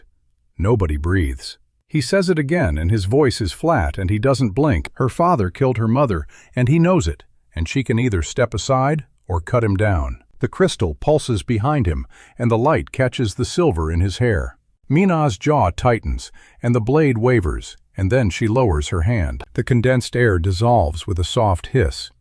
She asks him how he knows, and he tells her it doesn't matter. What matters is he's the only person who's ever walked into this vault planning to end Seo In-ho. She stares at him for 10 long seconds. Then she steps aside and says the crystal needs a living host to leave the pedestal. If he picks it up barehanded, the vault seals and kills everyone inside. Do-hyun glances at Hana, and she's already scanning, and she confirms it. The pedestal reads biosignatures, and if the crystal detaches without a registered hand, it triggers a lockdown. Mina says her hand is registered. She walks to the pedestal and places her palm on the glass, and it clicks open. The white light spills into the room, and it's warm and clean, and Do-hyun can feel it in his chest. She lifts the crystal and hands it to him, and their fingers touch for half a second. Her stat sheet flickers, and the loyalty stat ticks from neutral to curious. Soo-jin takes the crystal and wraps it in a cloth from her bag. They move, and Jong-ah is already carrying the unconscious hound guard over her shoulder. The woman's name is Sergeant Yoon, and she's still breathing, and that's a problem for later. They climb, and the stairwell is quiet now, and the compound feels dead. Hana's tablet beeps and she stops on sub-level 1 and her face goes pale. She says there's a hidden transmission log on the local network. Someone sent a message from inside the compound 30 minutes ago. Do-hyun grabs the tablet and reads the log, and his expression doesn't change. The message was routed through a civilian relay, and the recipient ID is encrypted, but the sender isn't. The sender tag reads Min-ji. Soo-jin asks if she read that right, and Do-hyun hands the tablet back and doesn't speak. He walks, and his footsteps echo in the concrete corridor, and the crystal hums in Soo-jin's bag. They reach the surface, and the night air is cold, and the city lights blur on the horizon. Jong-ah loads Sergeant Yoon into the van, and Ha-na climbs in the back with her tablet already open. Soo-jin stands beside Do-hyun, and she doesn't ask if he's okay because she knows he isn't. She asks what he's going to do, and he says he's going to Min-ji's apartment. Soo-jin says she's coming, and he doesn't argue. The drive takes 20 minutes, and nobody talks. Min-ji's building is a gray concrete block in a row of identical gray blocks. Her window is dark, and Do-hyun doesn't knock. Ha-na unlocks the door remotely, and it swings open, and the apartment smells like cold coffee and stale air. Min-ji is sitting at her kitchen table with her badge in front of her and her phone face down. She doesn't look surprised. She says his name, and her voice is steady, and she's been waiting. Do-hyun sits across from her, and his hands are on the table, and the veins on his neck are black. He asks her why, and she doesn't look away. She tells him Seo In-ho has her sister, and her sister is 8 years old. She tells him the deal was simple, and she took it, and she's not sorry. Do-hyun stares at her, and his eyes are cold, and the silence stretches. Soo-jin stands by the door, and her hand is inside her bag on the crystal. Min-ji says Seo In-ho contacted her 3 weeks ago with photos of her sister at school and at the park. He said if she fed him information, Do-hyun would survive, and her sister would survive. She knew he was lying, and she did it anyway because what else was she supposed to do? Do-hyun's jaw tightens, and the overlay flickers, and he can see her stats without trying. Her guilt stat is maxed, and her loyalty stat is still at ally, and underneath it is a new line. Would die for him. Already decided. He closes the overlay, and his voice is quiet, and he tells her to give him her phone. She slides it across the table, and he hands it to Hana without looking. Hana runs a trace and finds the entire chat log, and the encryption is military grade, but she's better. She reads the last message and the reply, and her mouth presses into a thin line. Min-ji watches Do-hyun, and her eyes are wet, but she doesn't cry. He says her sister is at an address in the industrial district, and Hana's fingers fly across the tablet, and she pulls up a live satellite feed. The building is a repurposed warehouse, and there's a single heat signature on the second floor. Small and stationary and alive. Min-ji's breath catches, and she asks if he's sure, and he says he checked before they came here. He knew before he walked through her door. She stares at him, and her composure cracks for half a second. She asks why he came, and he says he wanted to hear it from her mouth. And now he has, and they're done, and she's still on the team. Soo-jin blinks, and Hana looks up from the tablet, and nobody expected that. Min-ji asks if he's serious, and Do-hyun stands and his face is hard. He says she betrayed him, and she lied to him, and he's not forgiving her because he's kind. He's forgiving her because she's useful, and because her sister deserves to live. And because Seo In-ho doesn't get to take one more person from him. Min-ji closes her eyes, and a tear tracks down her cheek, and she wipes it with the back of her hand. She says she'll get her sister out tonight, and then she'll follow him into the eclipse. Do-hyun nods and turns, and Soo-jin follows him out, and Hana lingers for a second. She tells Min-ji the sister's exact coordinates are on the tablet, and then she's gone. The door clicks shut, and Min-ji is alone with her badge and her phone, and a second chance she doesn't deserve. In the van, Do-hyun leans his head back, and the fatigue is written in every line of his body. Soo-jin sits beside him, and she doesn't say anything, and her shoulder touches his. Jong-ah drives, and Hana works the tablet, and the crystal glows softly in the bag between them. They reach Soo-jin's penthouse at 3 in the morning, and the city is silent below them. Hana sets up her equipment on the dining table, and the crystal sits in the center like a centerpiece. She says the crystal is a life force stabilizer, and it's old, and it's powerful, and it'll work. Do-hyun asks what the catch is, and Hana hesitates. She says the crystal needs to bond with him, and the bonding process requires a conduit. A living person has to channel the crystal's energy into his body, and it's going to hurt. Soo-jin says she'll do it, and her voice is calm, and she's already rolling up her sleeves. Do-hyun says no, and she asks if there's someone else, and he doesn't have an answer. Hana explains the conduit has to be someone with a strong emotional bond to the recipient. The crystal feeds on connection, and it won't respond to a stranger. Soo-jin looks at Do-hyun, and her expression is unreadable, and she says she's the obvious choice. Jung-ah crosses her arms and says nothing, and Hana busies herself with cables. Do-hyun says the crystal might kill her, and Soo-jin says she knows. She tells him she was dead the moment she hired him, and everything since has been borrowed time. She's not afraid, and she's doing this, and he can't stop her. He stares at her, and she stares back, and neither of them blinks. Hana coughs and says they should probably do this before sunrise. She places the crystal in a cradle of wires and electrodes, and Soo-jin sits in a chair beside the rig. Do-hyun sits across from her, and Hana attaches sensors to his temples and his chest. The crystal hums, and the light inside it quickens, and the air tastes like static. Hana counts down from 3 and activates the circuit, and the crystal flares white. Soo-jin gasps, and her back arches, and her eyes go solid white, and she's rigid in the chair. Do-hyun reaches for her, and Hana shouts at him not to break contact. The energy pours through Soo-jin and into him, and it feels like his veins are filling with liquid fire. His vision blurs, and his hands clench, and the black veins on his neck recede centimeter by centimeter. The gray hairs at his temples don't vanish, but the spreading stops. His skin loses its waxy pallor, and his breathing steadies, and the hollow look in his eyes fades. Soo-jin screams, and it's a raw sound, and she doesn't stop, and the windows vibrate. The crystal pulses once, and then dims, and Soo-jin collapses forward into Do-hyun's arms. She's breathing, and her pulse is weak, but it's there, and Hana says she's stable. Do-hyun holds her, and his hand is on the back of her head, and he doesn't say anything. Jung-ah watches from the corner, and her expression is complicated. Hana removes the sensors and checks Soo-jin's vitals and says she'll sleep for a day. Do-hyun carries her to the bedroom and lays her on the bed and pulls the blanket to her chin. He stands there for a long minute, and then he walks back to the living room. His step is stronger, and his color is better, and the clock has been reset. But the cost is Soo-jin unconscious in the other room, and Hana staring at data she doesn't like. She says the crystal didn't cure him, and it only slowed the decay. He's still burning life every time he uses his power, and the crystal bought him weeks,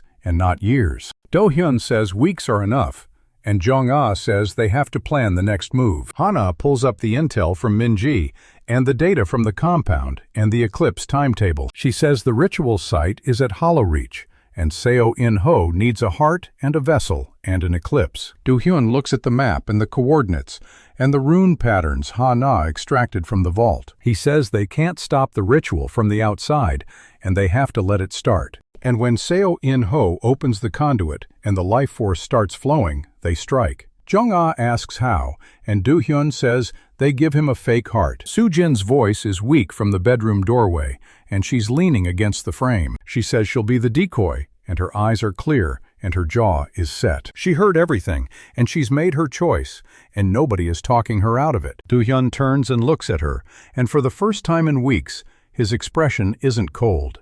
He asks if she understands what she's volunteering for, and she says she does. She's the CEO, and the pawn, and the love interest, and she's done being passive. Hana says she can rig a decoy heart with a disruption charge, and it'll work once. Once is all they need, and Do-hyun nods, and the plan locks into place. Dawn breaks over the city, and the penthouse fills with pale light, and Soo-jin is still standing. Jung-ah cracks her knuckles, and Hana starts soldering components, and Min-ji's coordinates blink on the tablet. The eclipse is 36 hours away, and Do-hyun can feel the countdown in his bones. He looks at the crystal, and it's dark and dormant, and it's already given everything it had. Soo-jin walks to him, and she takes his hand, and her fingers are cold, but her grip is strong. She tells him they're going to win, and she says it like a fact and not a hope. He doesn't answer, and his eyes are on the horizon, and somewhere out there, Seo In-ho is preparing his ritual. And Minji is storming a warehouse to rescue her sister, and the collector is waiting. The sky is blue, and the sun is rising, and everything is accelerating toward Hollow Reach. The sky over the city had been a perfect winter blue for hours. That crisp color bled into a sickly gray as the moon started eating the sun. The temperature dropped like a rock, and the birds cut their noise mid-song. In the penthouse, the team was already moving without a single wasted word. Jung-ah slung a duffel bag full of explosives into the back of the van. The thing was heavy enough to crack concrete, and she handled it like a purse. Hana crouched over the decoy heart, a lump of synthetic flesh threaded with silver wire. She muttered about signal latency and corrupted firmware, and the general stupidity of magical blood rituals. The heart pulsed once, glowed faintly, and then settled into a steady, fake rhythm. It would fool any scanner the collector had. Soo-jin stood in the center of the living room, her hand still wrapped around Do-hyun's. She hadn't let go since the kiss. Her skin was cold, but her grip was iron, and her eyes had that fever-bright look of someone who's already made peace. Do-hyun looked down at her, and that usual ice in his stare cracked just a little. The harem was watching, by the way. Minji was loading hollow-point rounds into her sidearm, and her gaze flicked to the couple more than once. Yoon Seo-yeon wasn't there, but her text had come through an hour ago, just a single heart emoji. These women were all in, every last one of them. Our boy had gone from disgraced student to the center of a very dangerous romance web. Guess what happens when you mix love and an immortality ritual? Explosions, and probably tears. Soo-jin pulled him down and kissed him again, hard and fast, the kind that says, "You better not die." She basically tells him he's an idiot, and she's still doing this, and he can't stop her. Do-hyun doesn't answer. He just walks to the van. The drive to Hollow Reach ate 2 hours of the countdown. The abandoned industrial park sat on the jagged coastline, a graveyard of rusted towers and collapsed warehouses. Salt wind whipped through broken windows, and the eclipse dimmed everything to a dirty orange half-light. Hana's tablet pulsed with a map. The ritual site was directly under the central cooling tower, 60 meters down. They parked half a mile out and went in on foot, moving through the wreckage. Perimeter security was mostly automated gun turrets and thermal scanners. Hana spoofed the feed with a handheld jammer, and the turrets never twitched. But the closer they got to the tower, the weirder the air became. The hair on Do-hyun's arm stood up. Jung-ah cracked her knuckles and took point. She wasn't just muscle, she was a freight train in combat boots. At the base of the cooling tower, they found a blast door 3 meters tall, covered in corroded runes. Those runes were glowing now, pulsing in time with the eclipse overhead. Hana jacked into the control panel and her fingers flew. A grinding sound echoed, and the door shrieked open, revealing a spiraling stairway into darkness. The hum of heavy machinery rolled up from below, like a heartbeat made of steel. They descended. The stairwell was tight, and the walls sweated condensation.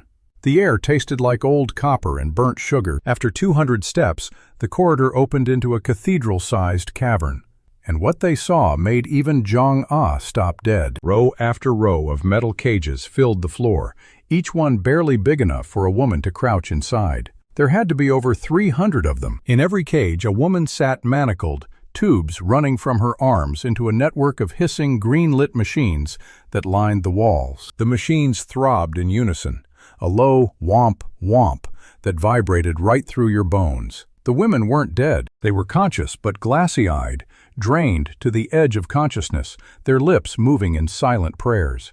This was the orchard, the collector's private life force farm, and at the center of the cavern, raised on an obsidian dais, sat the altar, a black slab big enough for a person to be strapped down, surrounded by a ring of kneeling acolytes in blood-red robes. Above the altar, a crystal orb the size of a beach ball hung from chains, pulsing with the same sick green light. All those tubes fed into that orb, concentrating the stolen energy into one point. Soo-jin stared at the altar, and her expression didn't change, but her hand found Do-hyun's again. He didn't pull away. Jung-ah's jaw was clenched so tight her teeth could have cracked. Minji pulled out her sidearm and checked the safety. Hana ran a quick spectral analysis on the machines, and her face went pale. She says the entire drain network is tied to the main power grid 3 levels down. If they don't cut it before the ritual peaks, Every woman in those cages is dead in under 2 minutes. Do-hyun asks how long they have. Hana checks the eclipse timer. 28 minutes until full totality. That's when the collector will walk in with the real beating heart and plug it into his little green nightmare. Soo-jin doesn't flinch. She's been ready since the penthouse. She'll walk right up to that slab and let them strap her down, the decoy heart humming under her blouse. And while the acolytes are busy preparing the sacrifice, Jong-ah and Hana will blow the generators sky high. No power, no magic, no immortality. It's a plan with about 1,000 different ways to die, but it's the only shot they've got. Do-hyun turns to the team and gives the order. They split. Jong-ah and Hana peel off down a maintenance stairwell on the left, heading for the sub-basement power core. Hana's got the detonator rig slung across her back. Jong-ah is carrying enough C4 to turn the whole complex into a crater, and she's grinning like she's been waiting for this her whole life. Down in the guts of the facility, they'll run into automated sentries and a pack of junior acolytes who think their magic makes them invincible. Jong-ah is about to teach them a very painful physics lesson. Up on the main floor, Do-hyun and Min-ji slip through the shadows behind the altar. They hug the pylons, staying low, using the rhythmic hiss of the machines to mask their footsteps. The acolytes are chanting now, a low, guttural drone that makes the air prickle. Min-ji moves like a cat, her detective training kicking in, her eyes scanning for snipers. She doesn't look at Do-hyun, but her shoulder brushes his, and she doesn't pull away. This is the woman who sold him out to the old man, and he forgave her, and that still burns in her chest like a hot coal. But it's more than guilt now. It's the way he stands, the way he doesn't hesitate, the way he looks at the altar like it's already broken. Our boy has that effect. He collects dangerous women the way other men collect debts. They find a spot behind a stack of empty crates right next to the dais, maybe 10 meters from the obsidian slab. The green light washes over them in pulses. Min-ji kneels close enough that he can feel the warmth of her arm. She whispers that the moment the generators blow, the acolytes will panic, and they'll have maybe a 30-second window to grab Soo-jin and disrupt the ritual. Do-hyun nods once. His pocket holds the dead crystal shard, the one that bought him a few weeks of borrowed life. He can't afford to use his power again, not unless there's absolutely no other way. So he'll do this the old-fashioned way. Timing, violence, and a whole lot of spite. The minutes crawl.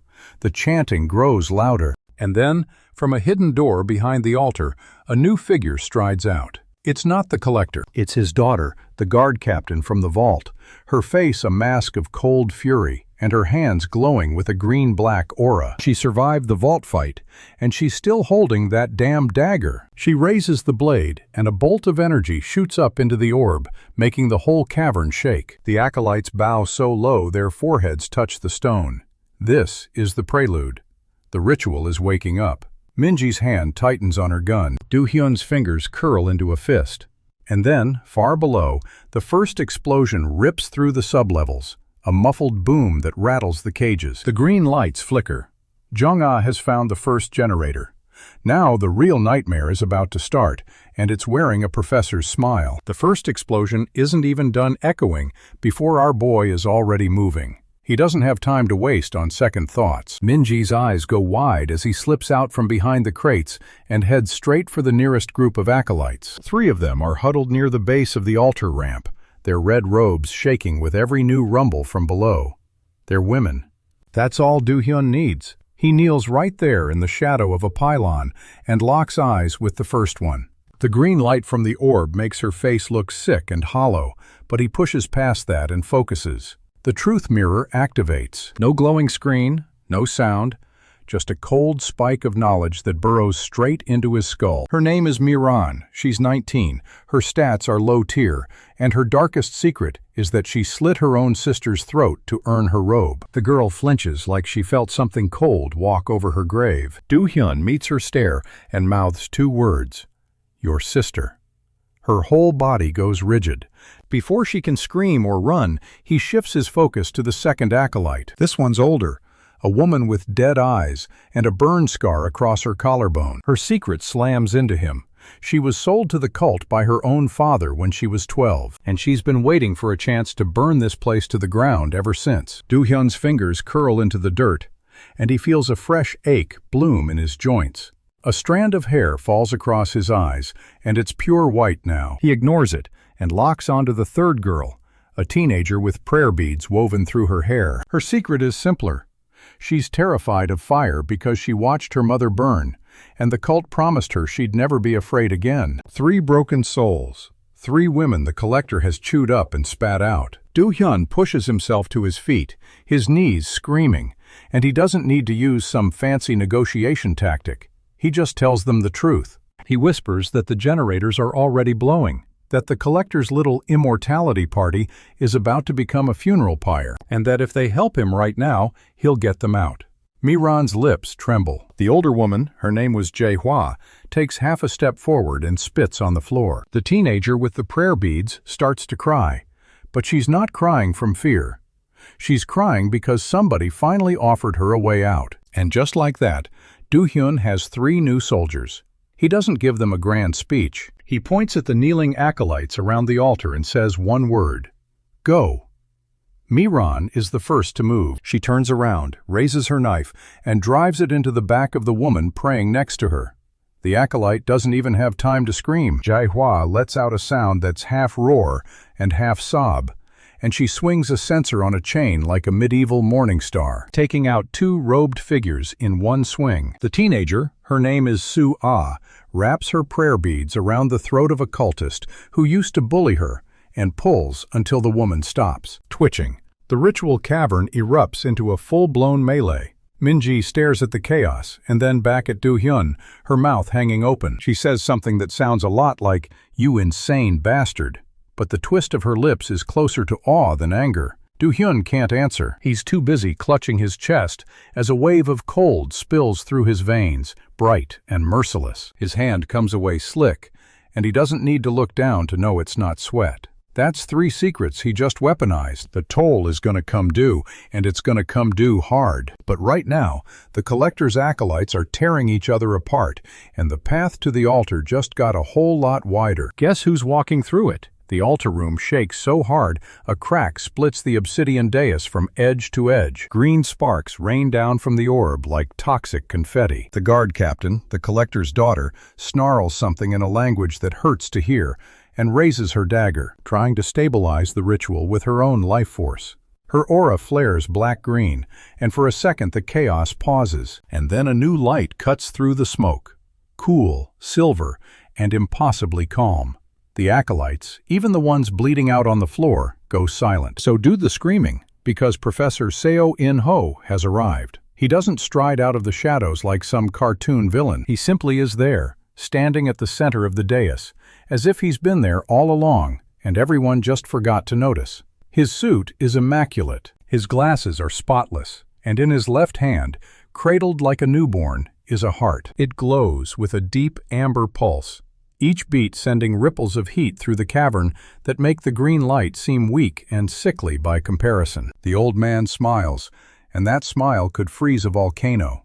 He doesn't look at the dead acolytes. He doesn't look at his daughter clutching her dagger. He looks straight at Do-hyun, and the moment their eyes meet, our boy's legs threaten to buckle. Not from fear, from recognition. This is the man who planted the app on his phone. The man who used Kim Ye-jin like a disposable scalpel. The man who's been farming women like cattle for decades. And now he's holding the heart, the real beating core of the ritual. And he's about to plug it into the biggest slaughter in the city's hidden history. Seo In-ho says one thing, his voice carrying without effort. "You're late, Do-hyun." Minji raises her gun, but Do-hyun grabs her wrist. Not yet. The plan isn't done. The heartbeat from the amber heart thumps once, and every cage in the cavern groans as the life-draining tubes pulse in sync. The captured women don't scream. They can't. Most of them are too drained to even lift their heads. And then Soo-jin steps forward. She doesn't wait to be dragged. She walks past the fighting acolytes, past the 3 women Do-hyun turned, past Minji's trembling aim, and she climbs onto the obsidian slab herself. Her back is straight. Her chin is high. She lies down like she's climbing into a 5-star hotel bed, not a sacrificial altar. The collector's daughter grabs her wrists and pins them above her head. Soo-jin doesn't fight. She turns her head just enough to find Do-hyun's face in the darkness, and she gives him the smallest nod. I'm ready. The guard captain pulls a ritual knife from her belt, a curved blade etched with symbols that writhe and twist under the orb's light. She doesn't hesitate. She slices Sujin's blouse open from collar to waist, the fabric parts, and there, strapped to her sternum with medical tape, is the decoy heart. A fist-sized crystal carving that Hana spent 6 hours charging with spectral interference, designed to mimic the exact biosignature of the ancient heart the collector needed. It glows with a faint, stolen amber light. To anyone who hasn't touched the real thing, it's a perfect replica. The guard captain's eyes narrow, but she doesn't stop. She lifts the decoy heart, holds it up for the entire cavern to see, and then lowers it toward the incision she's about to make. Seo In-ho watches with the patient indulgence of a man who has already won. He doesn't notice the hidden wire. He doesn't see the microfilament sensor Ha-na embedded in the crystal. He just watches his daughter cut into Sujin's chest and place the heart inside. Blood wells up, dark and real, and Sujin's breath catches in a way that makes Do-hyun's vision go red at the edges. But she doesn't scream, because she knows. The moment that decoy heart touches her living tissue and the ritual starts to bind, the generators will blow for real, and the collector's life's work will short-circuit in one glorious surge of stolen souls and dead machinery. Min-ji, standing next to Do-hyun, has tears streaming down her cheeks, and she doesn't even realize it. She's been playing double agent. She's been carrying guilt like a cinder block, and now she's watching the woman she's come to grudgingly respect get carved open for a con. It's too much. She's done following orders. She's done waiting. She pushes past Do-hyun and charges the dais, her gun coming up in a two-handed grip, and she empties the entire magazine at Seo In-ho's chest. The shots ring out like hammer strikes on a bell. Silver-tipped, armor-piercing, blessed by a shaman, Ha-na found on the dark web. Bullets that could drop a reinforced concrete wall. They hit Seo In-ho square in the sternum, and they stop. He doesn't even flinch. The bullets hang in the air an inch from his suit, spinning lazily, their silver jackets crackling with dissipating energy. Seo In-ho looks at Min-ji as if she's a mildly interesting insect. He tilts his head, and the bullets crumple into little balls of slag and drop to the stone floor with soft plinks. Then he flicks his fingers. Min-ji's body lifts off the ground and slams into the nearest pylon so hard the steel dents. Her gun flies out of her hand and clatters into the darkness. She coughs, and there's blood in that cough, and her eyes go glassy with shock. Seo In-ho hasn't even broken eye contact with Do-hyun. He says, "I admired the detective. She had conviction. Pity. Our boy doesn't respond." His hands are shaking, and something inside him is screaming to use the app, to look at Seo In-ho's secret, to find a crack in the armor. But he knows what that will cost. He knows he's already on the edge. Min-ji, even pinned and bleeding, locks eyes with him across the cavern and mouths one word: wait. Because this isn't the play. The play is the decoy heart that's already inside Sujin, the generators that Hana and Jong-ah are still rigging, and the 3 acolytes who are still hacking at their sisters like furies. The collector hasn't won yet. He just doesn't know it. Seo In-ho's smirk hasn't even faded when Do-hyun makes the call. He doesn't look at Min-ji bleeding against the pylon. He doesn't look at Sujin with her chest cracked open on the slab. He looks straight at the collector, and he activates the app. The truth mirror icon pulses on his phone screen like a second heartbeat, hungry and red. His left hand spasms as the aging kicks in, tendons pulling tight, knuckles whitening to bone. But he doesn't stop, because he needs to know what this monster is really hiding. The stat window flickers to life over Seo In-ho's face, and for the first time, it's different. The text isn't the clean blue overlay he's seen on every woman he's ever scanned. This is jagged, corrupted, the numbers bleeding into each other like a damaged video file. And the stats don't make sense. Strength, 0. Agility, 0. Charisma, a flat null symbol that pulses like a wound. Lifespan, empty. Not 0 years old, not ancient, just empty. A field with nothing in it. Do-hyun's eyes widen, and the pain in his hand is nothing compared to the cold dread crawling up his spine. Then the darkest secret line resolves, the letters scratching themselves into the air like a scream etched in glass. This body is a shell. The real Seo In-ho died 47 years ago. I am not him. Our boy's breath stops. The man standing on the dais, the man who orchestrated his ruin, the man holding a glowing amber heart like a god holding a star, isn't the professor who taught him. He's something wearing the professor's skin, a parasite, a possession, a thing with no true face, no true name, piloting a corpse with the precision of a master puppeteer. So In-ho tilts his head, and his smile shifts. It's the first genuine expression Do-hyun has ever seen on the man. Not satisfaction, not cruelty, not even amusement. It's relief. "You finally looked," the collector says, and his voice is different now, layered, like two people speaking half a syllable apart. "Took you long enough, Kang Do-hyun. I was beginning to think you'd die before you got curious." Do-hyun's fingers are frozen around his phone, the screen cracking under the pressure of his grip.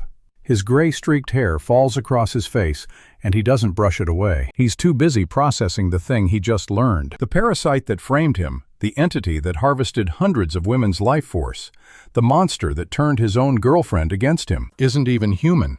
Not anymore. Maybe never was. The thing inside Seo In-ho takes a step forward, and the daughters guarding the altar flinch backward like leaves from a flame. Even the guard captain, the one who cut Soo-jin open without hesitation, pales and drops to one knee. She doesn't know what her father is either. She's just now realizing she never did. The parasite gestures at the cavern around them, at the cages, at the humming generators, at the black altar still slick with Soo-jin's blood. 47 years I've been building this, it says. 47 years of careful work, careful feeding, careful hosts. Seo In-ho was the best one. Brilliant mind, weak will, so easy to hollow out and fill with myself. It locks eyes with Do-hyun, and there's something almost like pride in its gaze. "And you, boy, you were supposed to be my next vessel. The app wasn't a gift. It was a lease agreement." Do-hyun's stomach drops. The app was never random. The timing, the power, the cost, all of it was a carefully baited trap. The parasite wanted him to burn through his lifespan, wanted him desperate, wanted him broken and gasping and ready to say yes to anything, wanted him to become the next Seo In-ho, the next hollowed-out shell. And now? Do-hyun's voice is ragged, but it's steady. "Now you don't get what you want." The parasite laughs, and the sound bounces off the cavern walls like gravel rolling downhill. "Now you're dying anyway, boy. You've used the app too many times. Your body is already rotting. In 10 minutes, you'll be a corpse on this floor, and I'll harvest what's left of your lifespan for the ritual." It holds up the amber heart, and the light inside it pulses faster. "Whether you say yes or no, I still win." Our boy looks at the heart. Then he looks at Soo-jin. She's still on the altar, still bleeding, still conscious by sheer force of will. The decoy heart is inside her chest now, and the ritual is starting to bind to it. But it's the wrong heart. It's a fake. And the parasite doesn't know. Hana's microfilament sensor is still live, still transmitting. Jung-ah and Hana are still out there, rigging the last of the generators. The three turned acolytes are still fighting their sisters, 3 against 20, and somehow still standing. The plan isn't dead. It's just missing one piece. Do-hyun closes his eyes. He thinks about the vault, the crystal, the fight with the chief guard. He thinks about the crystal Hana found, the one that stabilized his power, the one he still has in his jacket pocket. His hand closes around it. The crystal is cold and smooth, humming with a frequency that makes his teeth ache. Hana said it could stabilize his power, buy him time, slow the aging. She never said what it would do if he pushed everything he had left into it at once. Do-hyun opens his eyes, and he knows what he has to do. He doesn't bother saying it out loud. He doesn't make a speech. He just pulls the crystal out of his pocket, holds it up for the parasite to see, and then crushes it against his own chest. The shards don't cut him because they dissolve on contact, sinking into his skin like water into dry earth. For 1 second, nothing happens. The parasite's expression flickers from triumph to confusion. Then Do-hyun's body ignites from the inside. Not fire, not light, but presence, a pressure wave of pure spiritual force that blasts outward from his chest like a bomb going off. Every cage door in the cavern slams open simultaneously. Every life-draining tube cracks and sprays black fluid across the stone floor. Every acolyte, turned or not, drops to her knees as if a giant hand pressed her down. The parasite takes a step back for the first time, and genuine shock ripples across So In-ho's borrowed face. "What did you just do?" Do-hyun's voice comes out layered now, the same two-voice echo the parasite uses. "I used your own leash against you." Because the app where the trap is also the key. The truth mirror was designed to hollow him out for possession, but the crystal Hana found was designed to reject foreign spiritual energy. Jam the two together hard enough, and the signal flips. Instead of the parasite hollowing out Do-hyun, Do-hyun's remaining lifespan becomes an active counter-frequency, a jamming signal broadcast from his own dying soul. The parasite feels it first, the sudden static in the connection between its consciousness and Seo In-ho's body. Its movements become jerky, uncoordinated, one arm twitching while the other lags a full second behind. "You idiot," it hisses. "You've just killed yourself twice as fast." Our boy grins, and blood is already trickling down his chin. "Yeah, but I'm taking you with me." He doesn't wait for the parasite to respond. He hurls himself forward, legs pumping, lungs burning, the crystal's energy screaming through his veins like molten glass. Every step costs him something. The gray in his hair goes white, the lines around his eyes deepen into trenches. The skin on his hands thins until the veins show through like blue rivers on a paper map. But he's faster than he's ever been, because the crystal isn't just stabilizing him, it's amplifying everything he has left, burning through his remaining lifespan at 10 times the normal rate. He has maybe 3 minutes before he's dust. That's 2 minutes more than he needs. The parasite tries to raise a hand to swat him aside, the same gesture that crumpled Minji's bullets and flung her into a steel pylon. But the hand doesn't obey. The signal is too scrambled now. The connection between the parasite's will and Seo In-ho's body full of static and dead air. The hand twitches uselessly at the creature's side. Do-hyun reaches the dais in 5 strides and doesn't stop. He shoulder checks the guard captain out of the way, sending her sprawling, and then he's on the altar. He's on his knees next to Soo-jin, and he's reaching for her chest. Not the decoy heart, the fake one Hana made. The real ritual, the binding that's already starting to weave into the decoy's crystal lattice. He can see it now, the threads of stolen life force coiling around the fake heart like glowing white vines. The parasite has already started pouring its harvested energy into the decoy. It doesn't know the heart is fake. It doesn't know the energy isn't anchoring to an ancient relic. It's anchoring to a crystal tuned to Do-hyun's own spiritual signature. Because that's the part of the plan he never told anyone. Not Minji, not Jong-ah, not even Soo-jin. The decoy heart doesn't just mimic the real one. It's a back door. A receiver tuned to his wavelength and his wavelength alone. Do-hyun slams both hands onto Soo-jin's chest, palms flat against the incision, fingers digging into the blood-slick skin, and he pours everything he has left into the crystal inside her. His lifespan, his pain, his rage, his grief. Every stolen year the app has been leaching from him since the day he first opened it. The decoy heart glows so bright the entire cavern bleaches white.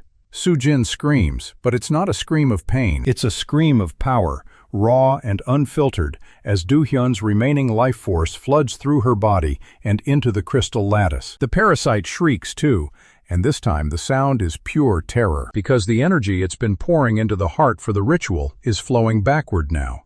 The connection is reversed. Instead of the heart receiving the harvested life force, it's draining the parasite's reserves.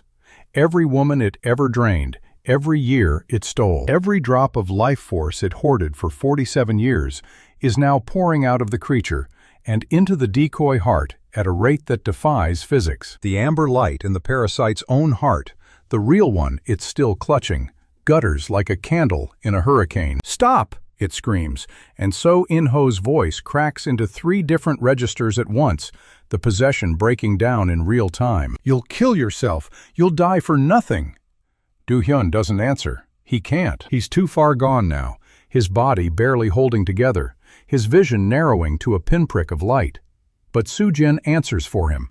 Bleeding, broken, cut open on a sacrificial altar, she lifts one hand and presses it against Do-hyun's cheek. "Not for nothing," she whispers, and her voice is full of something the parasite has never understood.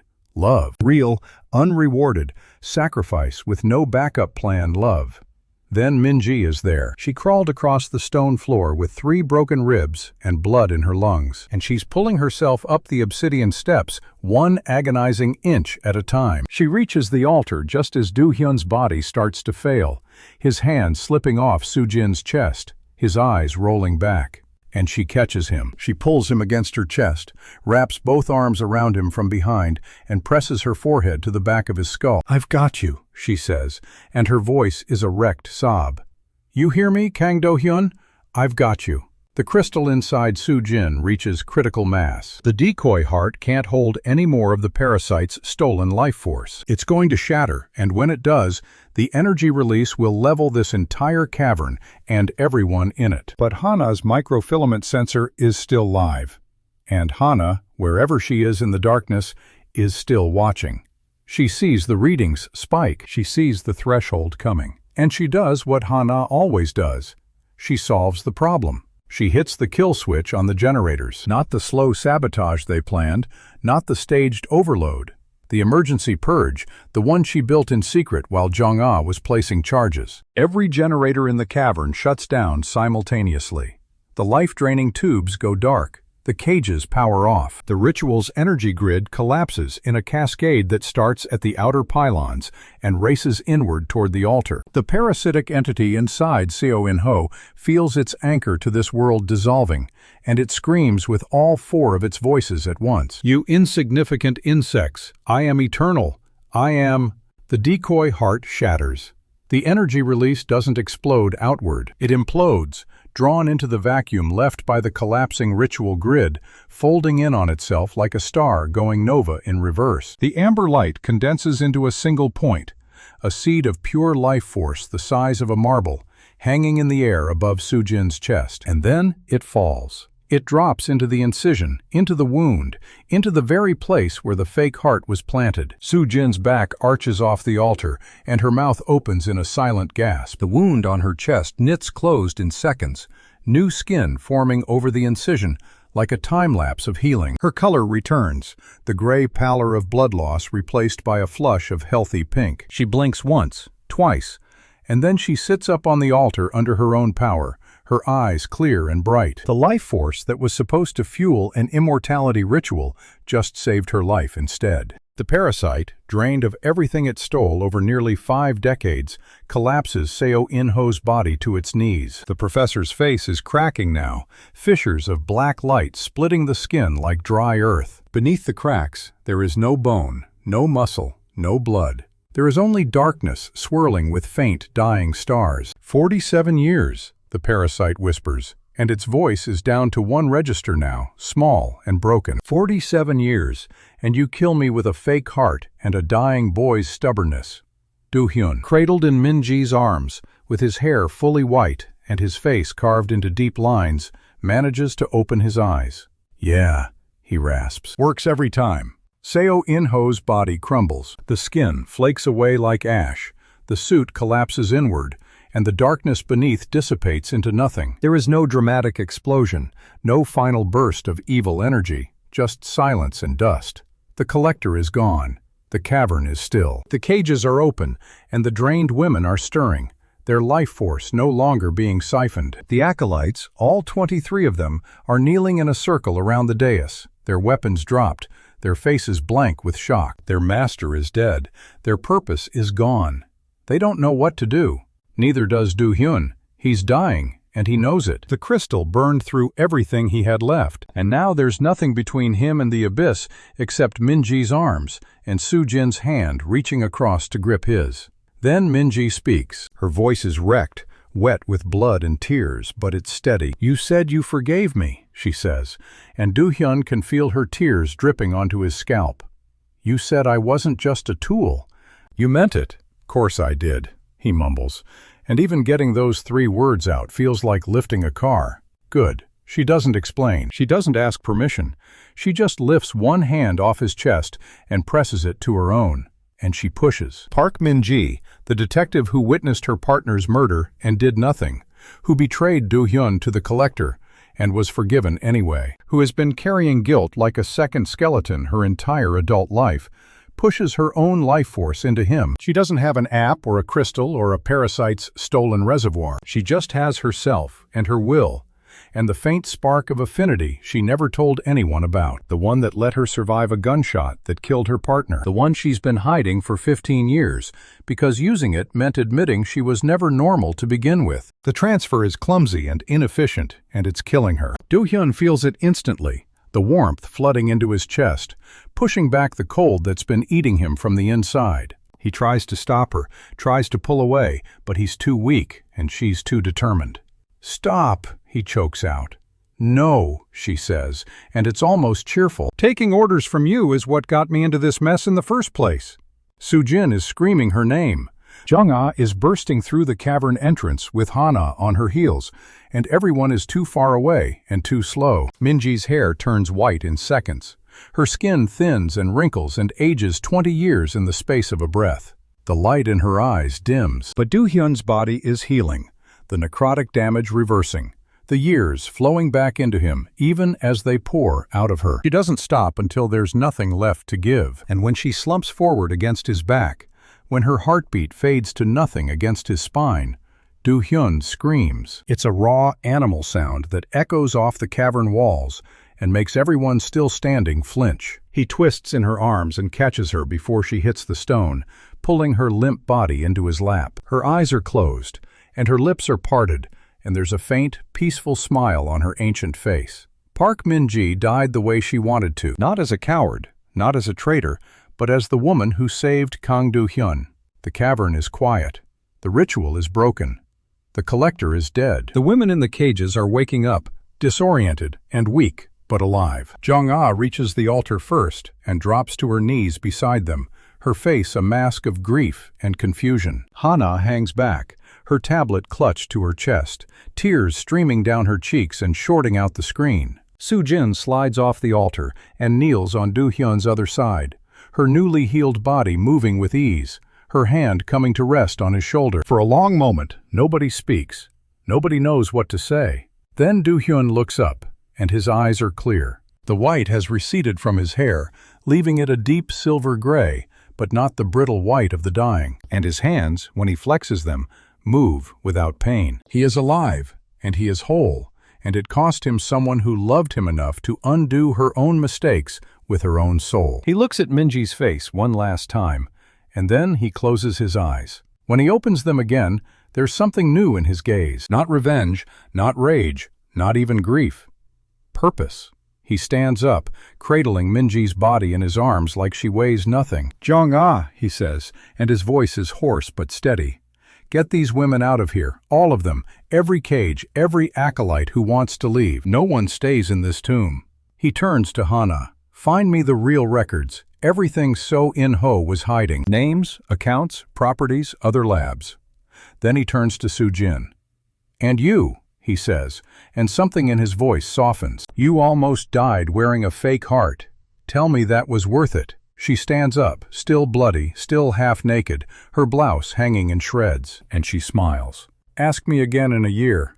Do-hyun almost laughs. He doesn't, but he almost does. He carries Minji's body out of the cavern, through the collapsed generator corridors, past the shattered containment wards, and up into the light of a sun that's just beginning to emerge from behind the moon. The solar eclipse is over. The city is still there. And Kang Do-hyun is still standing, but as he steps into the daylight with his dead ally in his arms and his surviving women around him, his phone buzzes in his pocket. A new notification. Not the truth mirror. A text. Unknown number. The message is a single image. A photograph of Min-ji from 10 years ago, younger, unburdened, standing next to a man whose face is obscured by shadow. Beneath the photo, one line of text sits like a blade pressed to his throat.